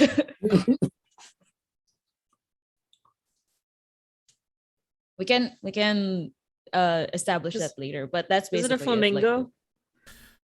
You know No. what? I'm down for that. Pink flamingo.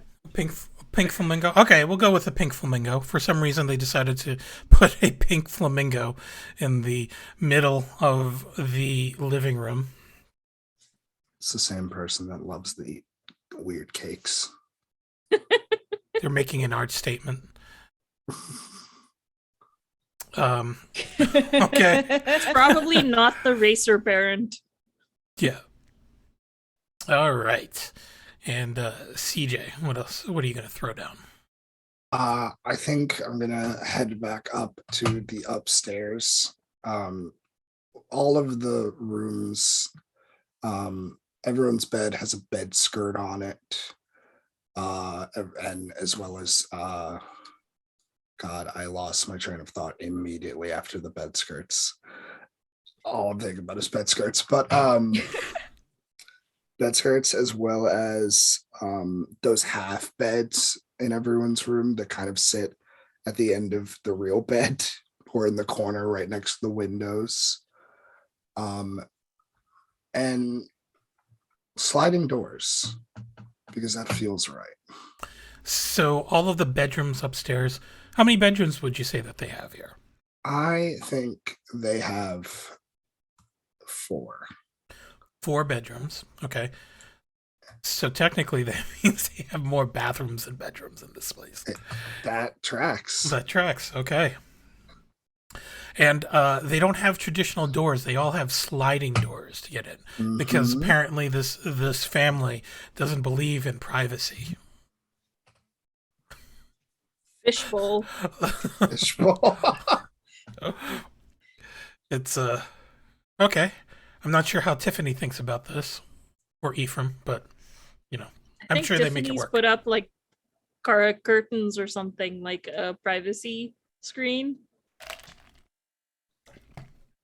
Okay, privacy screen. All right. Doesn't help with the sound, but at least parents can't see anything. All right. So I think we've got ourselves the perfect place to have a teen party. And so, all right, you hear loud music playing. You see this McMansion, a bunch of cars that are not parked cleanly because, you know, there's just so much room that they didn't bother. See folks in bathing suits and trunks running around, screeching and screaming and chasing each other. You know, there's a lot of drinking going on. And, all right, so the camera zooms in on the 4 of you standing in front of Tiffany's house. And what are you gonna do? This is Pull out the keg. as you're pulling out the keg and looking at everything, it's like, this is definitely not a costume party. I It is. definitely said that. Max is just going to quietly say, I'm starting to rethink my life choices now. Are is everyone still gonna go inside there?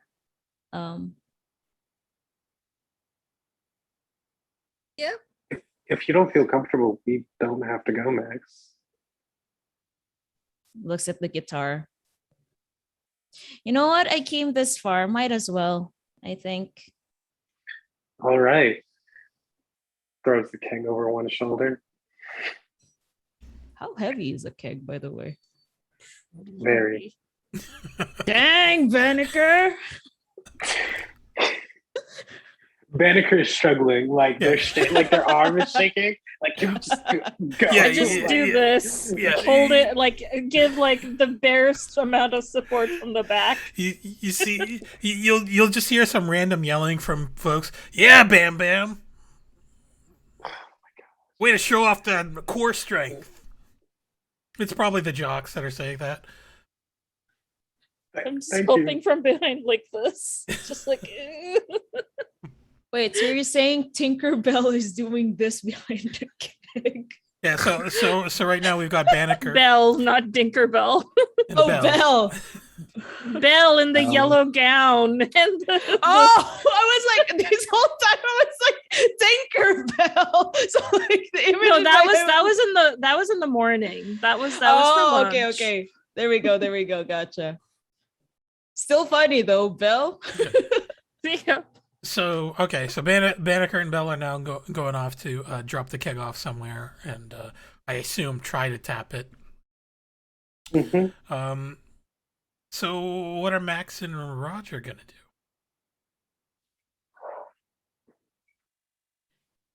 I think Max is just going to follow whoever is the easiest to follow. And I think that would depend on where the others will be going. So I'll make my decision after hearing what the others will say.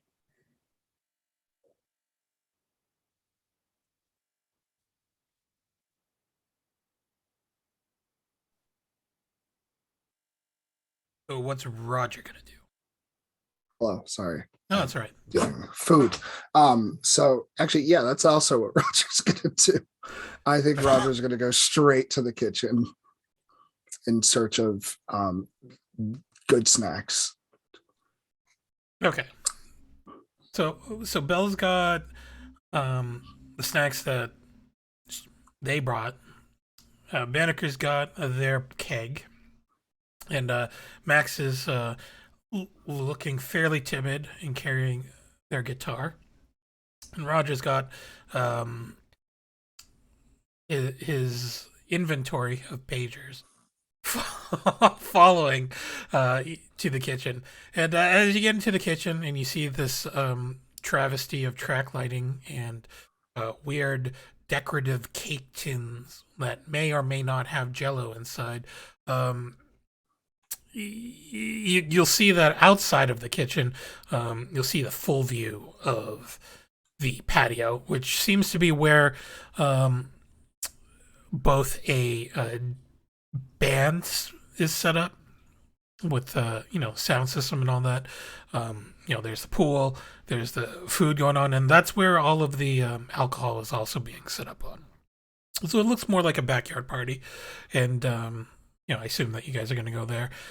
You see a bunch of faces that you kind of recognize, and some of you get some weird looks. I'm going to say all of you get some weird looks, mostly because of either the things that you are carrying or the outfits that you've decided to wear to this party. or the fact that Took all the price tags off the snacks. okay. So you take some time to set this up, right? And more and more people pile into the house, and the music's playing, and so I guess now is the time to figure out what you guys are going to do to get your goals at this party started. So, I guess we are going to roll a d4. Okay. Okay. Well, up first is Banneker. So you've set down the keg. You're the AV person. You managed to. I'll give you a freebie. You managed to tap the keg. Everybody cheers. It's one of 7 kegs that were there. So you're not. You're at least cool enough to have been able to obtain said keg. What are you gonna do? First, Banneker is just going to do a quick scan to see if Monique is here, making sure Monique was able to get from Jesse's place to here safely. Always looking out for the family. Okay. So this is what happens. You look around and you see the pool house. It looks kind of dim. You see some of the curtains are kind of pulled. But you also see a lot of secondhand smoke billowing out of the door every time it opens and closes. Okay, I found Monique. So Banneker, looks over to Roger, who I don't know what Roger's doing in this moment, but is like, they got catnip in the pool house. That's the vibe that you're trying to get. Roger shoving face with the Jello cake. Do you just really like Jello? It's got that sweet and savory. Oh wait, actually, let me try something. Okay, you're right. It's not too bad. But I'm gonna check on my sister. You coming with, or you gonna hang out here in the kitchen and stuff your face with more Jello? Oh, I'm stuffing my face. Okay. Then Banneker's gonna go over to the pool house and check on Monique. Okay. And see what's going on in there. All right, so Banneker's off there. Well, let's hang on a moment. The camera is going to stick to Roger, who is now sitting in the kitchen with the Jello. I'm going to need you to roll me a d6 and a d4.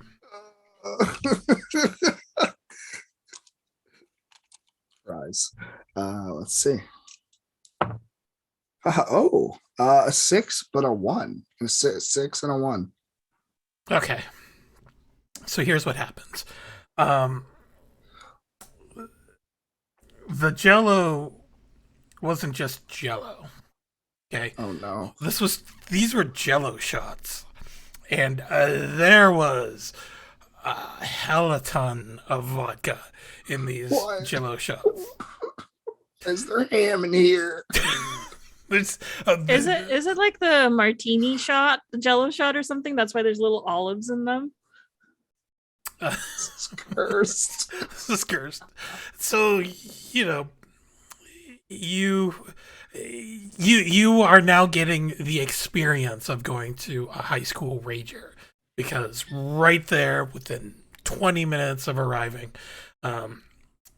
you just polished off about 2 or 3 pans worth of Jello shots. And there's probably about a bottle and a half of vodka across all 3 of those pans. So you're not feeling so hot. You're sitting there at the table, maybe looking worse for wear.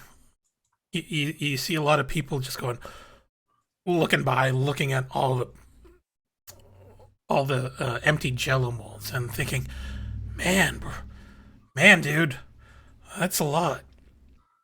And as you're sort of sitting there. Lucy Nguyen sits down at the table beside you and puts her hands over yours. Now, Lucy is a senior. She is the president of TAP, Teens Assisting Peers. She's amazingly kind and looks after people. Quite a leader, and is relatively focused on the studies. Roger, and apparently she knows your name, Roger. We don't spend a lot of time together, but it seems like you have a problem. Do you want to talk about it? I look up. I'm looking down. I look up. I look over and I say, "You're the second person to say that to me tonight. Are you going to offer me a hug too?" Is that what you need? I don't know. I came in hungry and I ate some Jell-O, and now I swear that I can taste purple, but that might just be the Jell-O. Oh. And Lucy's just going to reach on over and wrap her thin arms around your shoulders and give you that. It's going to be okay. It's going to be okay. Purple is not a bad thing to taste, but it's important that you take this as a learning lesson and grow from here. Roger's crying. I think maybe we need to get some real food into you. Maybe some tacos? More ham. Would you like? You want some ham? More ham? No more ham. No more ham. No more ham. Okay. Or olives. Let's go out back and get you some tacos, okay? Yeah, let's do it. Okay. As Lucy now helps a totally sloshed Roger get over to the patio to nosh on some brisket tacos, we'll cut back to Banneker, who is standing outside of the Cheech and Chong pool house that we've got going on here. Is Banneker going to go in? Yeah, Banneker is trying to psych themselves up and is like, okay, Monique's going to be in there. She's going to be chill. I can tell her, and then she can help me, tell the rest of the family. Like, this is the plan. I made a plan. I'm going to stick to the plan. And it's going to go inside. Well, open the door first. Okay. You open the door first, and a wave of tobacco smoke and marijuana smoke washes over you. And you suddenly wonder why, and you suddenly remember why people use patchouli and why that's a thing. So you step in, and you'll see it's a mix of students here in this pool house, and your sister's friends who span all of the grades. You see that Dipesh Patel is also here, getting his smoke on. You'll see that there's like a hookah in the middle, and your sister's sort of sharing that with 5 or 6 other people, and she'll just look up, and you'll see this lazy smile cross her lips, and just say, "Hey, it's Bam Bam. Everybody, look, my brother actually finally came out to one of these parties. Only 3 years too late, but that's okay. Come on. Oh, You want to hit?" And she'll pull over a pillow, and push Dipesh Patel aside to make room for you at the hookah. Banneker will go over and sit down next to his sister and then grab the hookah. He's never done one of these before, but it's been done a few times, and is gonna try to take a drag.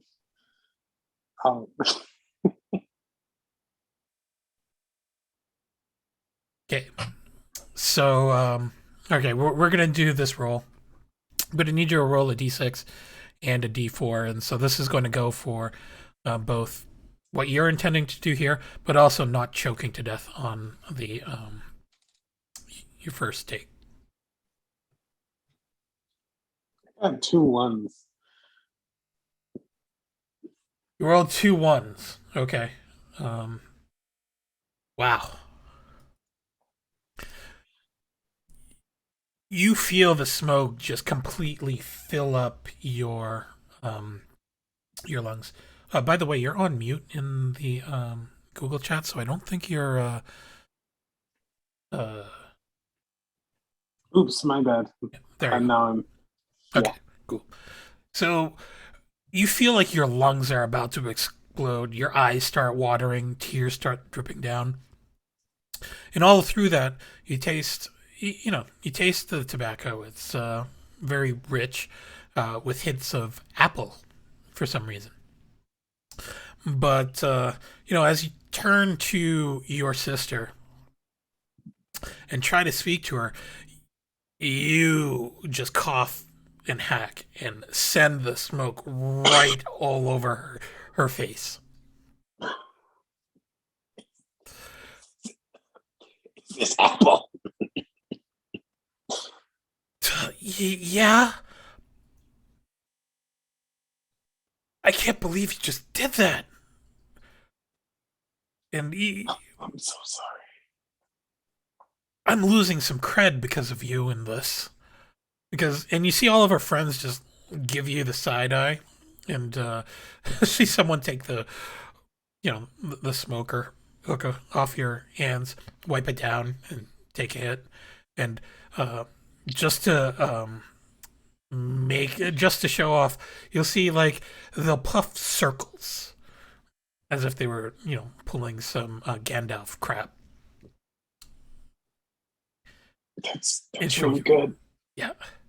Okay. So you failed. You get a dice back, and how are you going to recover from this? I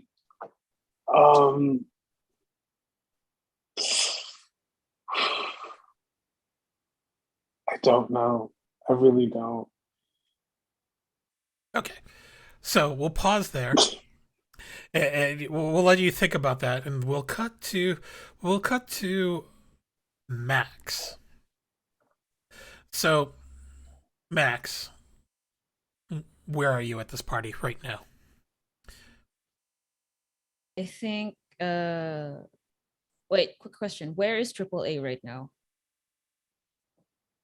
I'm probably somewhere at the edge of the party, like kind of still seeing where most of the action's happening, but kind of like not engaging because I still feel very out of place with my whole bell costume. Yeah. And Probably near the patio snacks is where I'm at. Okay. You'll see Munching. you'll see that the people at the party aren't making it any better, because every time they pass Belle or Alina and grab snacks or refill their alcoholic beverages, they'll just sort of bow sarcastically and say "my liege" before moving on. And every time they leave, I say, be safe and make good choices.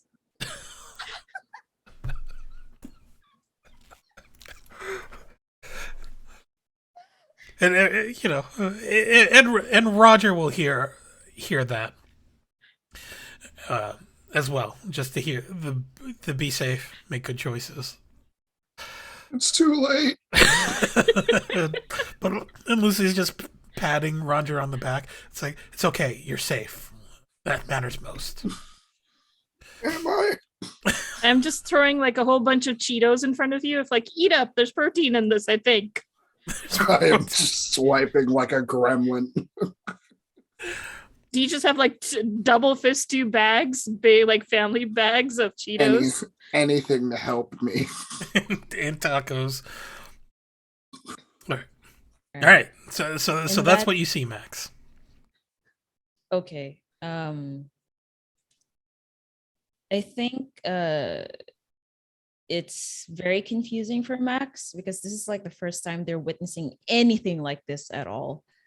So with the confusion, I think they're going to go out towards the pool and try to find a corner to like just observe everyone and just be like, okay, how, like trying to like figure out how people talk so they could mimic them and go up to a random person and talk like that. So they could like, this might be a good way to make friends, you know? Okay. I'm going to need you to roll a d6 for me. Okay. A 2. It's a mix. So, okay. You manage to make your way towards an area that's less trafficked. But the reason why it's less trafficked is because that's where the band is set up. And the band, you know, you'll see you'll see what's a good name for this band? You see Rob. You don't know what Rob's last name is. Rob, you see Rob Squared. You see Rob Squared is getting set up, and one of them. For those of you who don't know, Rob Squared is probably the most famous band in this Elif High School. They are a ska band, loosely. Oh. And you 4 see people named Rob. 4 people named Rob. But Rob points over to Max, like, hey, you play? Come on up here. We could use a 5th.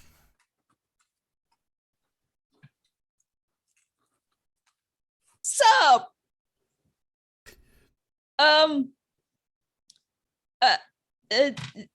Yeah, no, this is just for props. Yeah, and they just start like being incoherent in speech, and they're like, they want to, but they're scared, but they want to, but they're scared, so they're just stuck there, just doing. Yeah, and okay, we'll cut back to that. And Alina, what's going on with you? Yeah, so I'm oddly becoming like the school dance chaperone somehow, being near the food and saying, be safe and make good choices. And I think I actually spot Lucy trying to resuscitate Roger. And I just sort of feel like, opportunity. And I slowly make my way and I'm like, hi, Lucy. Oh, hey, What's Alina. happening here? Well, Roger seemed to have dived into the Jello shots a little too much, so, you know, we're just trying to sober him up a little bit more. Oh, what's with all these pagers, by the way?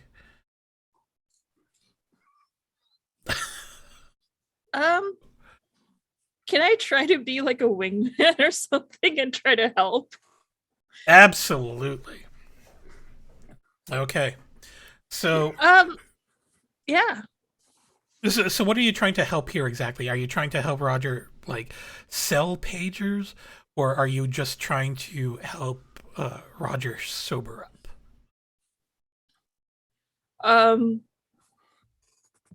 Mostly the former, but I suppose the latter a little. Okay. All right. So you're going to give one of your dice to Roger. You had Let's go. Yeah, you had 4 dice. You rolled 1 for to get here, so you have 3 dice. So you had 3 dice and 3 irony. dice. So now you have 2 dice, 2d6s, and 1d4. All right, Roger. The moment of Ooh. truth. No one's asked you about pagers before, but Lucy is here, comforting you in your hour of need and asking about this collection of pagers that you've brought with you. I think it's time to make your pitch. I muster all of the sobriety that I can in this moment, and I say, Lucy, when this right here, what you're looking at, this is a college education waiting to happen. This is the future. This is you on a late night talking to your crush, your friends, your loved ones. These are pagers with your name on it. I'm gonna roll. What am I rolling? 2 d6. Two, yeah, you can roll 2d6s and 1d4. Moment of truth. Oh God. Wow, that could be worse, but not by much. A 1, a 2, and a 1. Oh my gosh. Oh my Okay.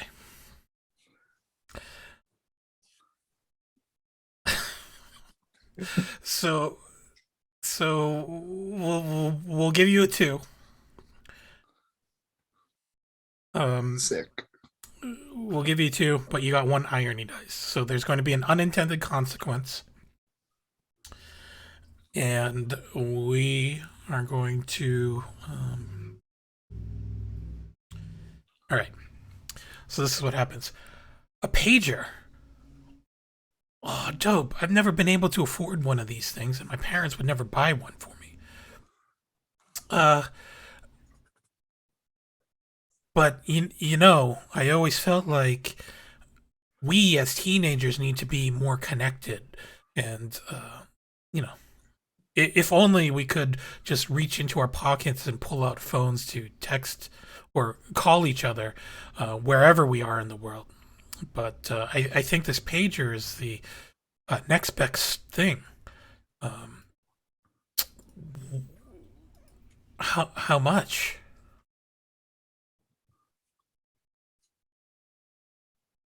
I think God, I don't know how money works, but I think Roger begins to say 10 and then like tries to say like $10, but like just kind of stops on the 10 as he begins to like throw up and kind of runs to a trash can. And she probably interprets it's like something much lower. 10 cents. No. She will definitely throw down the 10 for it, but she is just going to look shocked, and everyone is just going to look at you as you try to pick yourself up off from the trash cans. And Roger. yeah, poor Roger. And you'll just hear like the music kind of stop as the DJ or whoever was spinning looks on over and sees this. And we'll cut back to Max and the 4 Robs. Rob says, "Whoa, that DJ would never shut up. All right, I think it's time that we kick this music up. Come on, Max. Just follow our lead." And they invite Max up to the stage. Max just shakily goes up on stage, oh shit, and try desperately like looking for anyone they know who the like AAA, Roger, Banneker. Oh, You hear Roger's loud busy coughing. puking. Throw up in the distance. So Roger's a little preoccupied. Alina's there with Lucy, helping Roger get up. Alina probably notices Also making this. goo goo eyes at Lucy. of course. Okay, and so Max, you're looking around. You rolled a success, and there really isn't a much better view right now of how Americans act at a party than where you are right now, Mhm. because you could see everybody. You see people in the pool. You could kind of see into the pool house. You just see the different circles, friends. But you'll kind of notice that like people sort of stick together. Like you'll see that there's like Cameron DeLeon with the rest of the goth kids off in one corner. Obviously, all the stoners are in the Pool house. in the pool house. You see a lot of the jocks and the cheerleaders, and like the really really hot girl teens are in the pool. Dressed in just their swimsuits and stuff. And then you'll see a bunch of normal kids sort of just hanging out over like in and out of the kitchen. And for whatever reason, occasionally you'll see a bunch of the skater kids grinding on one of the fence rails by the stage beyond. I don't know, for some reason that they're finding this house to be great for some Tony Hawk.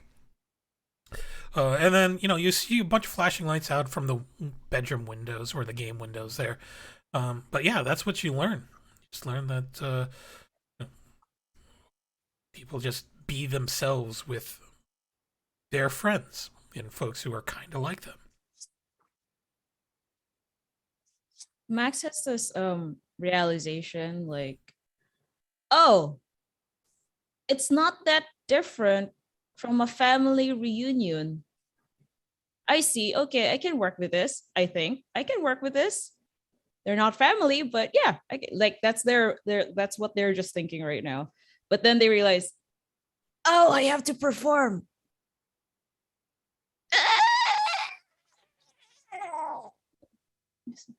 And they're just like taking the guitar out, like, oh. Yeah. So like their hands are visibly shaking. Okay, so what? Let's throw this back to the rest of the cast. So, what instruments do the four Robs wield? Obviously, we've got drums. There's that like keyboard guitar, The like guitar. where it's like the keyboard. Yeah, the guitar. Yeah, We've got a guitar. keytar player. Art Robbie definitely is playing the guitar. Obviously, playing the guitar. All right. So one's got the what's the thing which is like Tambourine. yeah, got the tambourine and the triangle. Okay. I feel like the last person has to be playing a synth. Playing a synth. Okay.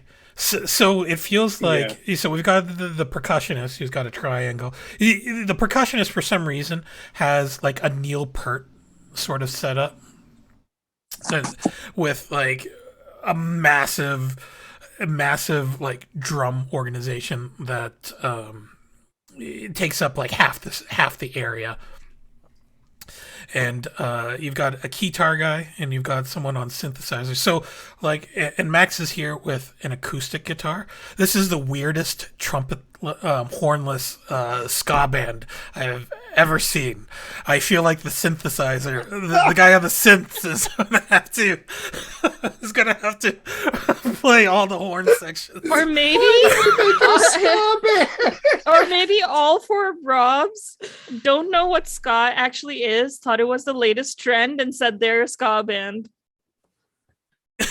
Yeah. Or hold on, hear me out. because to make up for the lack of horns, they're just going to do the mouth horns like. Oh my god, the guy on synths is doing it a cappella. Yep. Yep. Yes. Yep. Yep. Their mics are not for singing; it's for making the horn sounds. Oh my god. Cursed. This is crazy. Rob squared. Yeah. And one of the Robs goes, "We're the 4 Robs!" And Max. This song goes out to Roger over there. And they launch into Chumbawamba's Tub Thumpin'. Oh god. Yeah. How do you play that on the guitar? You find a way. Ska finds a way, baby. Yeah. So we'll cut back to Banneker. Banneker, have you figured out how your exit is going? Right now, you hear like a vague ska version, but not really ska, of Chumbawamba playing outside of the pool house. Yeah, so I think Banneker has been coughing for a minute and is probably going to like start drinking some water to like clear the smoke out of their lungs. Like he's done with the hookah, is not going to take another hit, is continuing to try to tell Monique. But when Monique doesn't like reply right away, is gonna like text Monique to like try to get their attention, because pays more attention to their phone than they do their brothers sometimes. All right, so everybody at the at this hookah circle is ignoring you, so they don't really care that you send out a text. But Monique will pull out her text because, you know, she's dealing, so she thinks that someone might be wanting to buy something, and she'll read it for a moment and just give you a weird, dirty look. And all right, why don't you roll a d6 here and a d4? Okay, let's try this again. Oh, okay. I got a 6 and a 2. Okay. Nice. You'll see just Monique will stand up and just say, "Come on, I know this isn't your scene," and will grab you by the arm and pull you out of the pool house.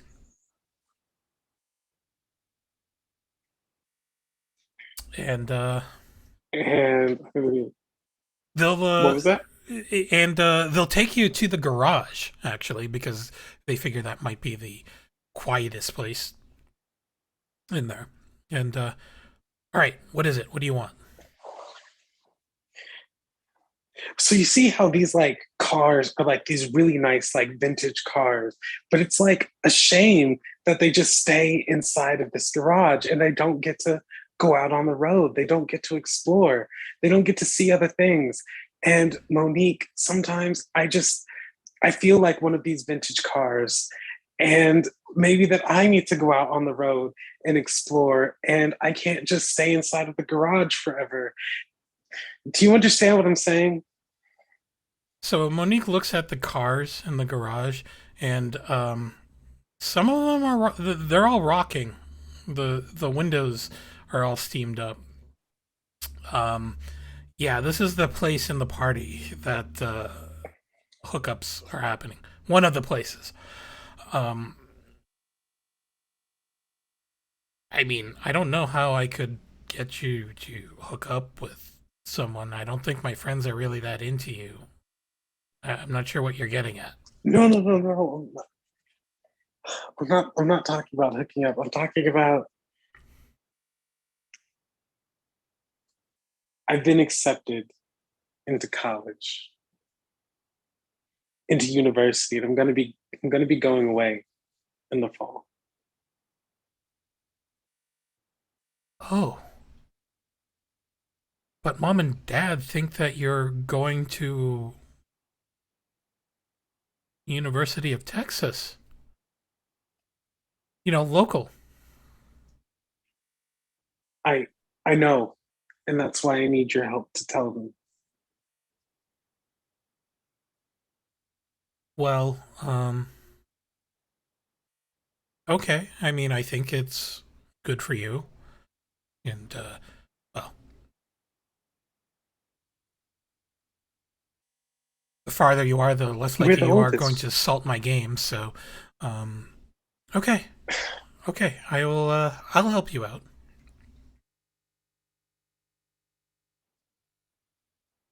I mean, it's okay if you like cry or anything. Like, I know I'm leaving and you're not gonna have me around. Like, you know, us older siblings gotta stick together. Um, no, I'm good. She just punches your Okay, shoulder, good talk. just punches your shoulder, and heads on out.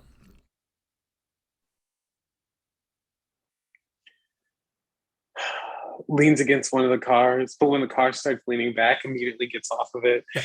Um, and Yeah. is gotta go look at the band and check out Max. Yeah. So you know you hear cries of "bam bam" going on as you exit the garage, and that's when we're going to cut over to Alina. So Alina, you're there. You're you just helped Roger get back up. He sold a pager to Lucy. What are you doing? I'm going to try to socialize aside from all I've been doing in school is yes, I know a lot of people, but I only ever talk to them for like, oh hey, the play or hey, like, all whatever like for work or whatever, and I'm gonna try to talk about things that aren't school or projects. And Lucy's right here, and I really like Lucy. Awesome.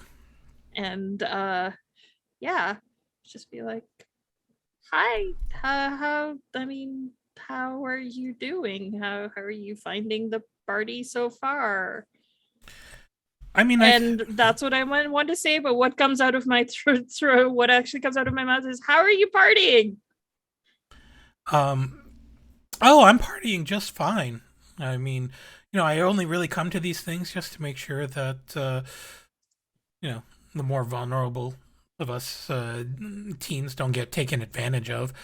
So it's just super glad to see another TAP member here, also helping uh, helping our fellow students stay safe with all of these temptations around. That dress is interesting choice. I like the bright yellow. Uh, thanks. I thought it was going to be a costume party, so I just put this old thing, the thing I use for my party gigs. Wow, it must be so hard to balance your work with school and family. Um,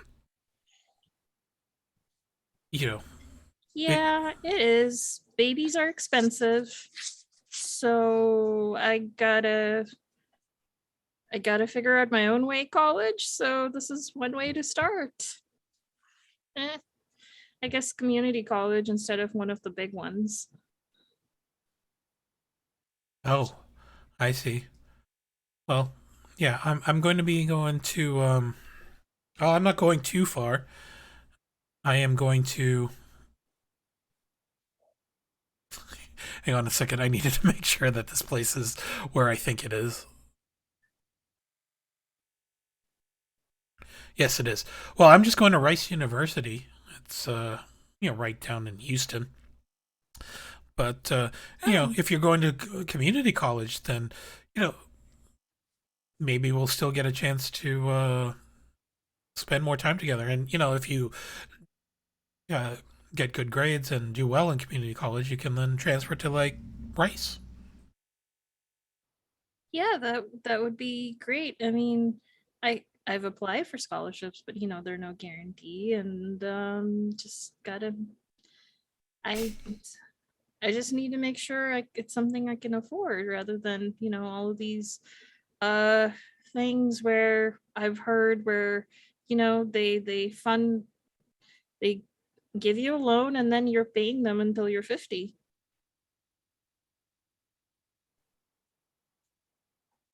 That would be I might horrible. not even go to college next year.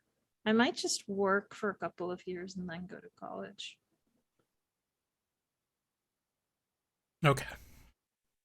Yeah. Well, it's still important that you have a good social network to support you while you're figuring these things out. So, Alina, why don't you roll a d6 and a d4 for me? I Yeah. help by yelling out exchange pager numbers. Yes. So roll 2 d6, Alina. Thank you. So a 6 and a 4 for my d6s, and then a 4 for my d4. Okay. So, Lucy just smiles at you. Thank you. Holds your hand, says, you know what? I think you should hang out with some of the people in my circle more. And, come on.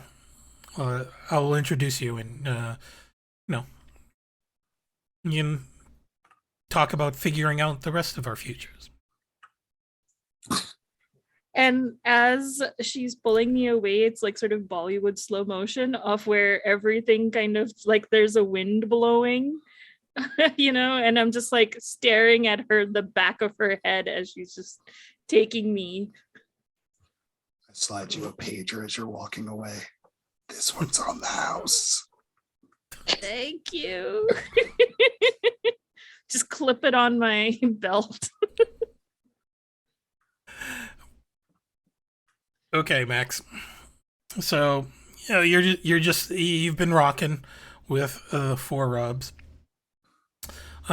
What's your approach? Do you know all of these songs that they're playing, or have you just sort of been trying to keep up and going along with whatever? I think it's more like I'm trying to keep up because I think Max is not not well versed in ska or ska versions of songs at all.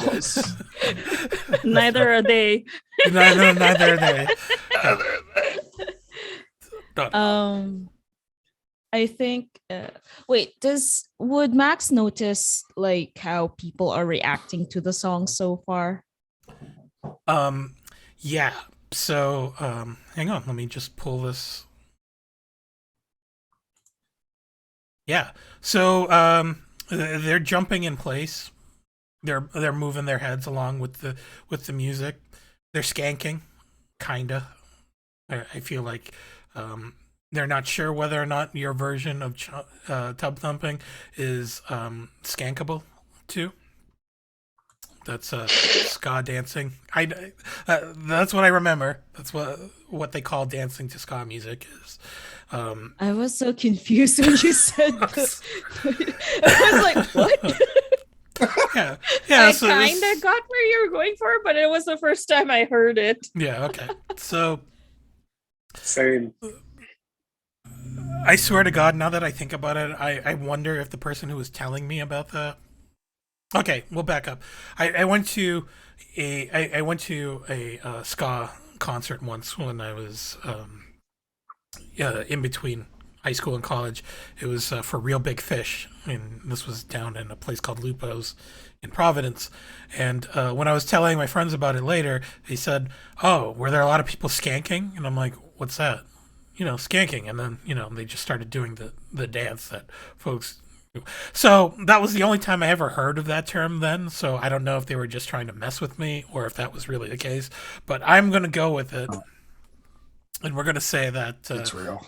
Yeah, it's real. Okay. It's canon now. It's canon now. So yeah. Yeah, they're in on it because they're like, wow, the 4 Robs. The 4 Robs. And then, Max is involved. And...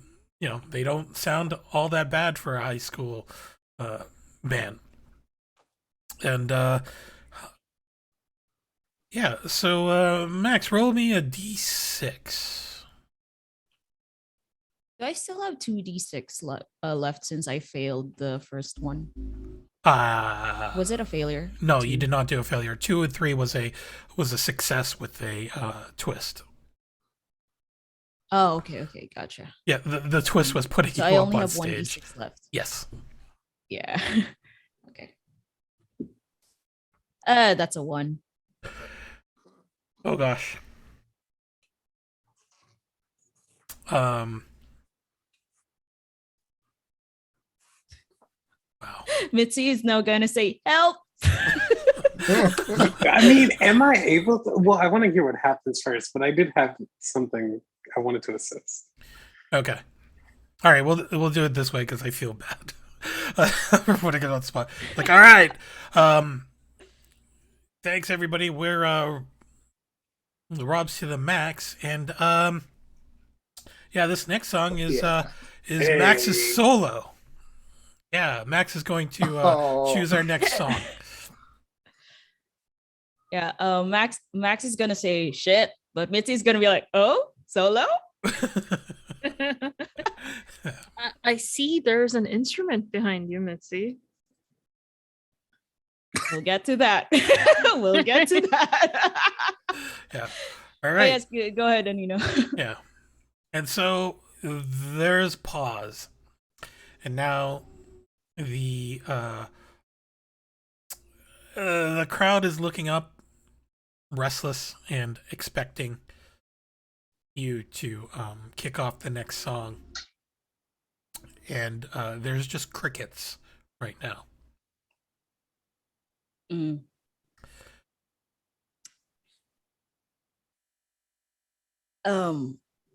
Max is going to be like, oh, God, what do people like?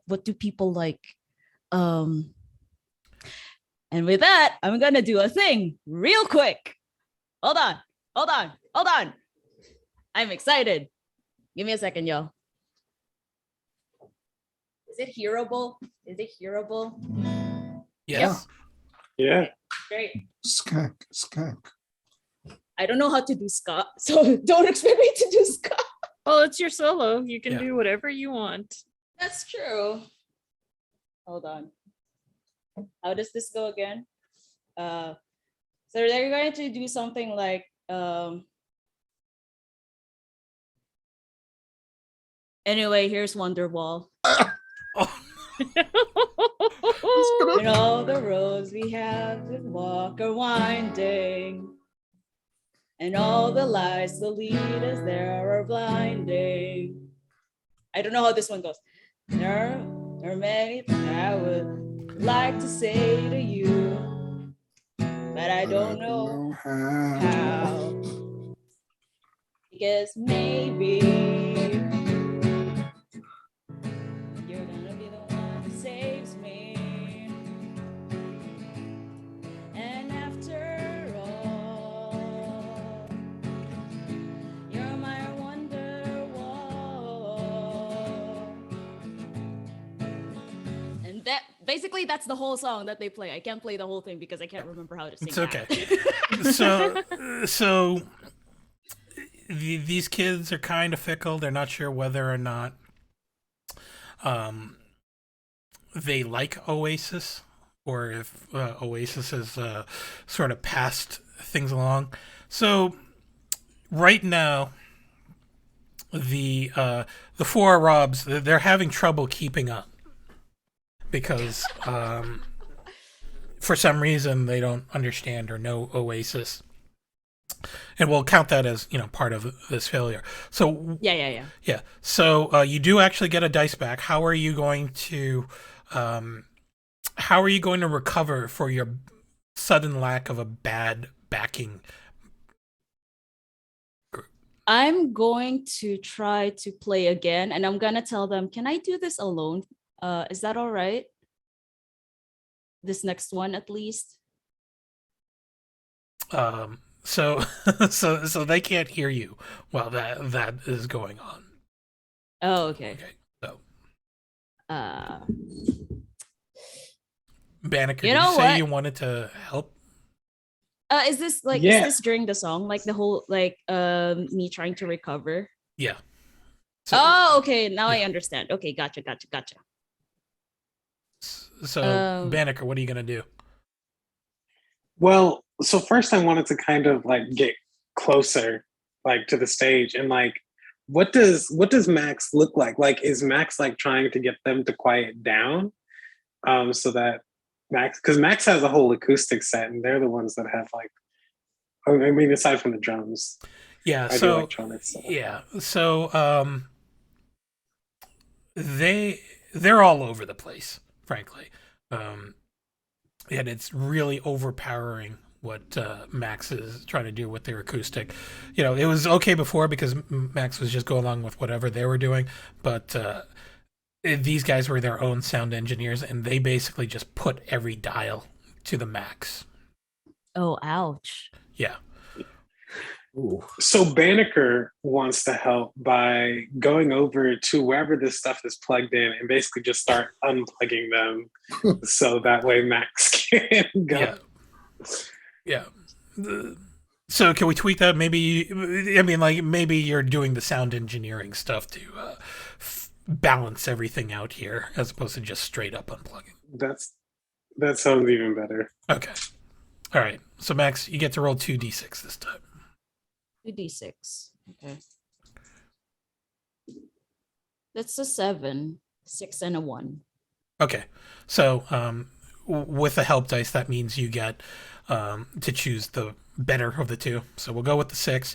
And yeah, Banneker's got some cray studio magic going on because suddenly it's as if like a chorus of angels blessed this sound coming out, and you are coming in clear.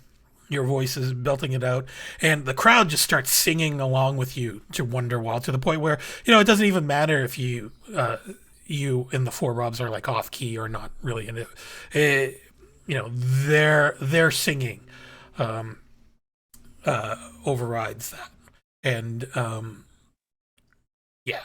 After that, after you finish the song, the crowd is just chanting your name, and yeah, shooting down for an encore.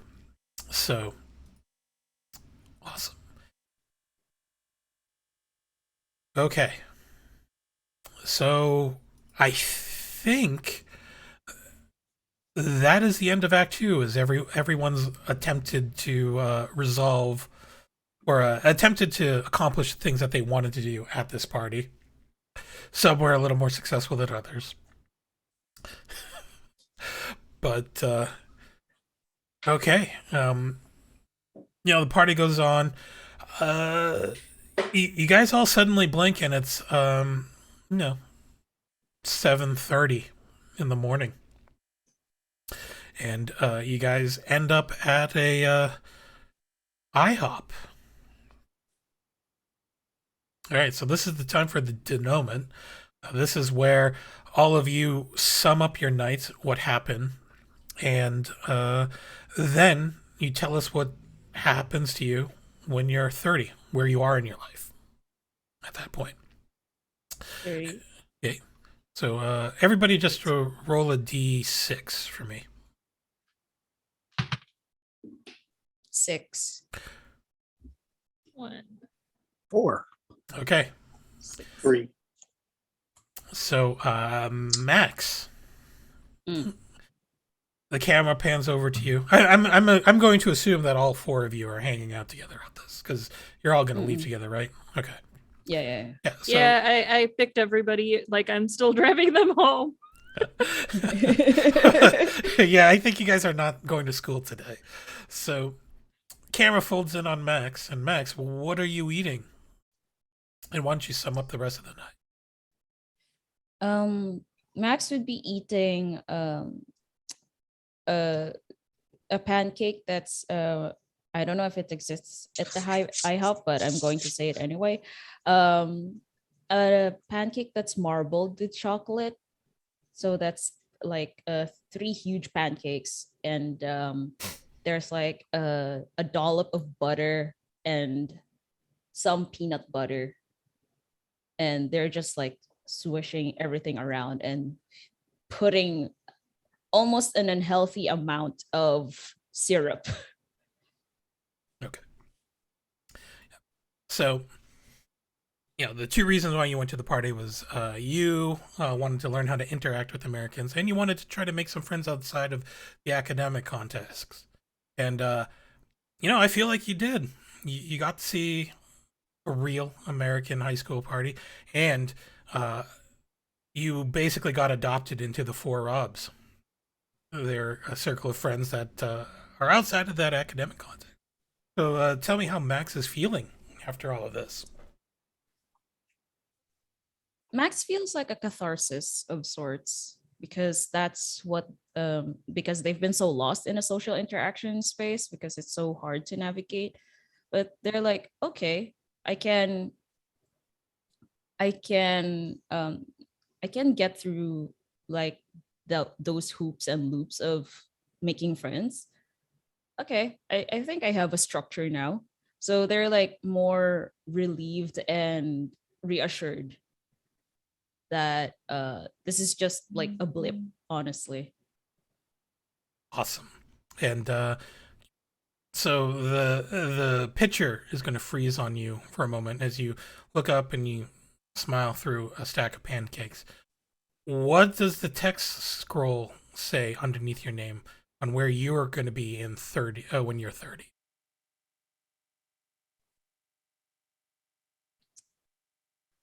Max would probably be a music producer in the future. Awesome. Okay. And then we'll swing on down to Roger. Roger, set us the scene. So Roger at the IHOP has sunglasses on, and is just like sipping orange juice and looks very disheveled. Not it wasn't a bad night, but he thinks it could have been better. I think after he got more control over himself, he maybe went out, saw that Max was playing, and then just kind of hung out there until daylight, didn't sleep. And as like the "Don't You Forget About Me" comes on, the text scrolls up, and we get just text saying that he went on to work various tech jobs, and even became a genius at Apple for a little bit before starting his own tech startup. He sold more pagers later in the week, but it wasn't at the party. Awesome. And we'll scroll down over to Banneker. Banneker, what's going on? So Banneker, can you actually remind me of what, like, I was Sure. I was hyper focused on the 30. Yeah. So wrap up your time at the party, what you did after that, and up to this point, and then flash forward to when you're 30. What's your life like there? Okay. So after Banneker, got the courage to tell Monique, also was like, hey, if I can tell Monique, I can tell anybody. Told a bunch of people, found out that the captain of the chess team was accepted to the same program, so they'd be friends when they went off to college together. And after college, Banneker became Dr. Barriere and got a PhD in mathematics, and now teaches at the University of Texas. Yeah. Awesome. And lastly, but certainly not least, Triple A. Yeah. So AAA is just ordered the cheapest thing on the menu, which is a black coffee, and is under the bag or in the hidden pockets of the dress eating leftover Cheetos that they bought from the dollar store when no server's looking. And they are feeling a little hopeful of the future, because even though it wasn't very clear, the reason why they're spreading themselves so thin is because they're not sure they can afford to do anything after school is over. And speaking to Lucy, and Lucy definitely helping with like scholarships and everything, maybe went to Rice the same year as Lucy, and they are still very good friends years after. And currently AAA is in a polyamorous art queer commune, doing what they love and not worrying about money. That's awesome. Well, the booth is pretty big, and Lucy will actually join the four of them for breakfast in the morning, just to make sure, especially that Roger is okay. Roger's not.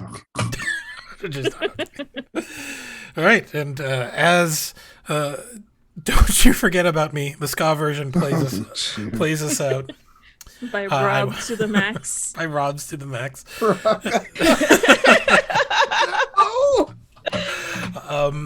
That closes out our game. Thank you so much to everybody for making this a really fun experience. You guys had some really awesome stories, and I am really, really glad that I took the time to do this and meet and play with all of you.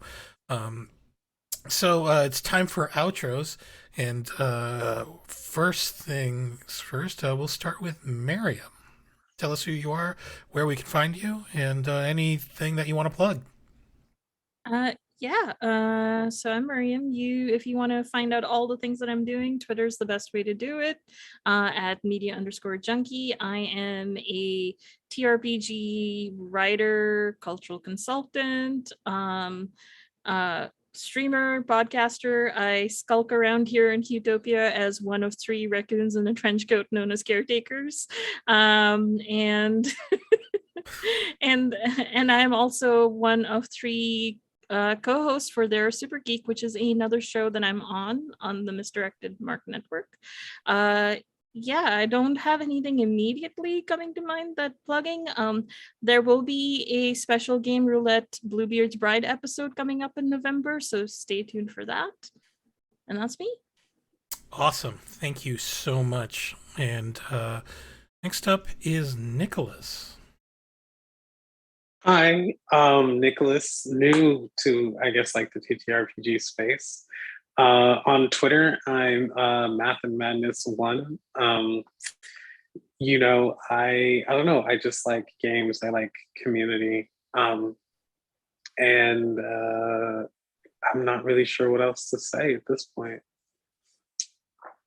Awesome. Well, I hope we get to see more of you here on this channel and elsewhere. You were certainly great. I love the dynamic. What's funny is that once he looked over the NPC list and saw Monique there, he was like, I gotta be Monique's brother now. This is gonna work out. That was really great.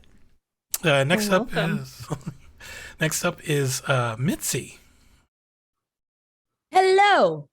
I played the anxious V in Max. So I'm Mitzi. I'm also known as Spooky Peku on every social media platform I can possibly get my hands on. I am a Filipino trans non-binary variety streamer who does about video games, tabletop role-playing games, and other shenanigans. Like if you want to hear me caterwaul again on the guitar, you can. I can assure you that there is a high possibility of that happening on my streams. So if you want that, follow me there. I also have an itch page, which it's spookypeku.itch.io. I released my first game there on September, and I'm working on a few other things. So if you want, follow me on Twitter at Pukipeku, because that's where I'm going to announce a bunch of things. And that's me. Awesome. Thank you so much. And over to CJ. That is I. Hi, everyone. CJ here. They, them pronouns. I already forgot my own character's name, but he's something. I I stream sometimes. I'm not much of a streamer. I consider myself a podcaster. You can find me on Twitter at Scholastic Drag, because I can't spell Scholastic Dragon on there. I make games sometimes. Just published my first game, Surviving Supers, over on Itch. Scholastic Dragon, you can find me there. I don't make TikToks anymore. Don't go looking for me there. And I am coming out with a podcast next month, dropping November 11th, called Blurred of Mouth, where me and my favorite co-host, Oleander or Stray Nerd Boy, talk about Black representation in media from just across any media. We just rate some characters. It's honestly just an excuse for us to go through our watch lists. But you can follow that on Twitter too. So yeah. Awesome. Thank you so much for joining. I'm looking forward to checking out that podcast when it launches. And lastly, for me, my name's Anino. You can find me on Twitter at Anino4K. If you want to get your own copy of The Party at Tiffany Burrell's house, you can find it on this link here. That's the www.partyrpg.com. It is great. I had a fun time with it. As you know, that this month I'm also raising money for races. You can find the donation link here. I'm not sure where we are. I forgot to put my my tracker, but there are a bunch of stuff that I'm giving away, like this RGB keyboard that I had built with custom parts. So I can tell you the amount. Sure, why not? Where are we at? We're at $550.69. Nice. Nice. Awesome. Nice. Yeah, we carried that 69 cents all the way from the start of the month. But anyways, yeah, so if you have some spare change and would like to enter some of the giveaways, feel free to throw down a donation there. Accepting donations through the end of the month. But also feel free to follow this space for more awesome, diverse content run by the three nicest raccoons in a trench coat that I've ever met. And lastly, last one shot actually will be happening this Friday at 9 p.m. Eastern time over on the Wandering DM channel. That's going to be hosted by me there and produced by me there. Hopefully I'll figure out how to do this by then. But that will be jammed by Shawl Tales. Thank you. And it's going to be a Dresden Files one-shot called Loose Change. And we've got a very interesting group of Minnesotans who are delving into the weird. One may or may not be a weremoose. No one's 100% sure, but tune in for those shenanigans. I feel like that group has just as much chemistry as this group here does. So yeah, hope to see you guys there.